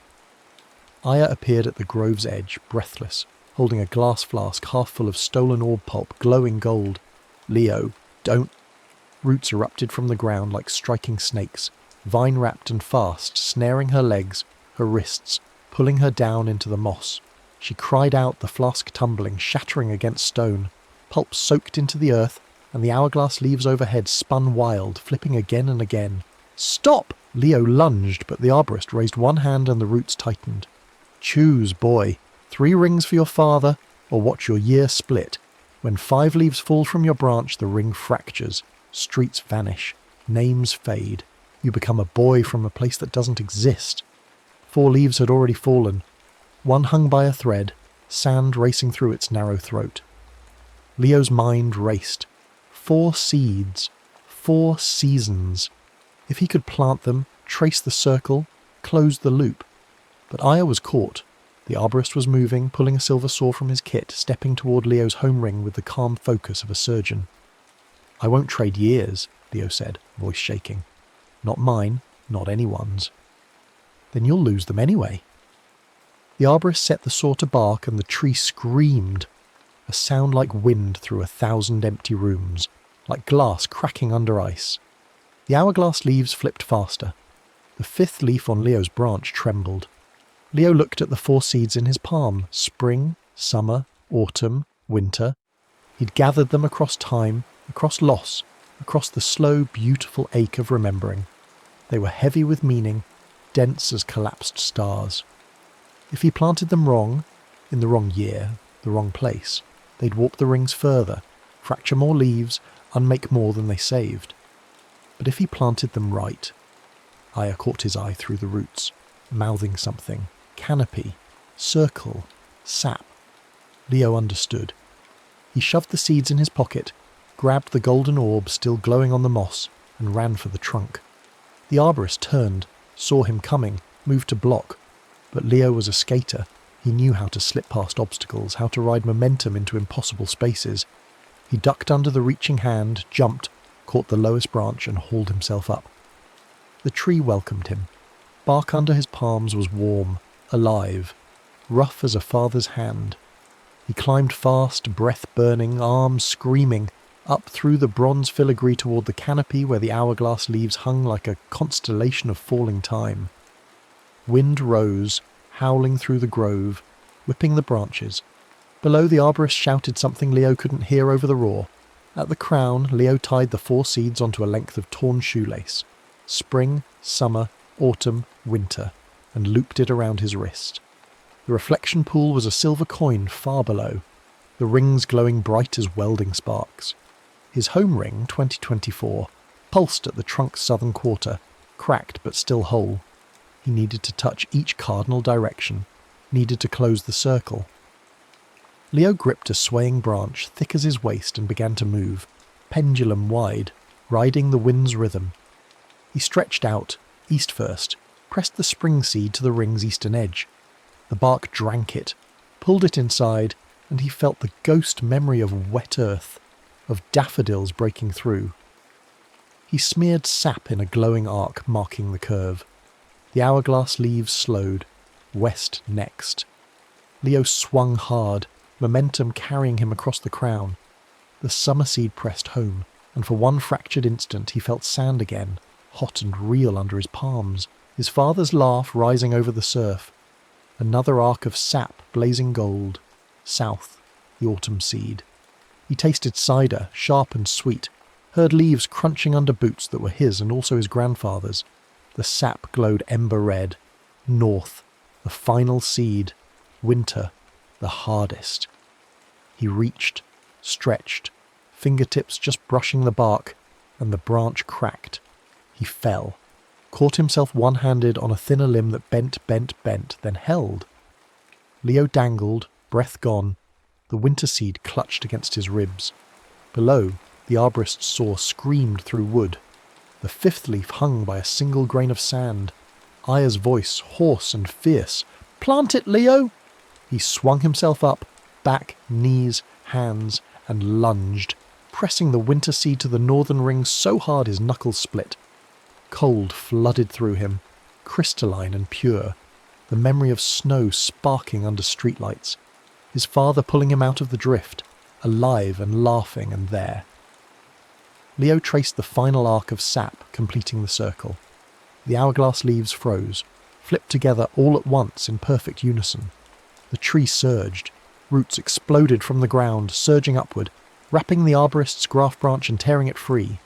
The stolen pulp in his coat burst, bleeding firefly sap that soaked back into the bark, years returning to their rings. The arborist staggered, aged, suddenly old in a way that had nothing to do with years and everything to do with emptiness. The silver tools clattered to stone. Aya's roots released. She gasped, rolled free. Leo slid down the trunk, palms raw, and landed hard on the moss. The grove was silent now, just the soft flip of hourglass leaves resetting, grains falling slow and steady. The arborist looked at him, face hollow. "You chose wrong." "No," Leo said quietly. "I chose to let it stay." Even the day he left. Leo pulled the note from his pocket, read it again. Had to go. You understand. He didn't. Maybe he never would. But the ring was intact now, every scar and crack and ugly moment still there, glowing faint in the bark. Even that, Leo said. The arborist faded, not vanished, just thinned, like watercolour bleeding into white paper, until he was smoke and shadow, and gone. Aya stood, brushed moss from her knees and picked up the shattered graft branch. "We should plant this," she said. "Somewhere safe. Let it grow right." They dug a hole at the grove's edge and buried it, marking the spot with a smooth stone labelled in Aya's careful hand. Let grow. When dawn broke over the quarry woods, Leo felt it. Summer on his skin. Warm and real. The scent of mint from the green orbs, sharp and alive. He breathed deep and tasted cider on the back of his tongue, felt snow sparkle in his memory like stars behind closed eyes. His phone buzzed. Coffee at noon? Dad? Leo smiled. The message was small, uncertain, maybe a beginning or maybe just a moment, but it was real. It was his. And he could trace the ring around it now, a full circle, and know it held. In his pocket, the tree had left him a gift. One clear orb with no seed inside, just warm light that rolled smooth as a marble and never dimmed. A keepsake, a reminder. Aya slung her backpack over her shoulder. "You good?" "Yeah," Leo said, and meant it. They walked out of the grove together as the hourglass leaves flipped slow overhead, counting minutes the way minutes should be counted, one grain at a time, falling forward, never back. The timeline tree stood patient in its limestone sink, rings glowing soft in the morning, and somewhere far below, in the reflection pool, the map of years shimmered whole. Leo traced the scar on the bark one last time. Their year, 2024, unbroken. It held. The next story is about to begin. Please relax and enjoy.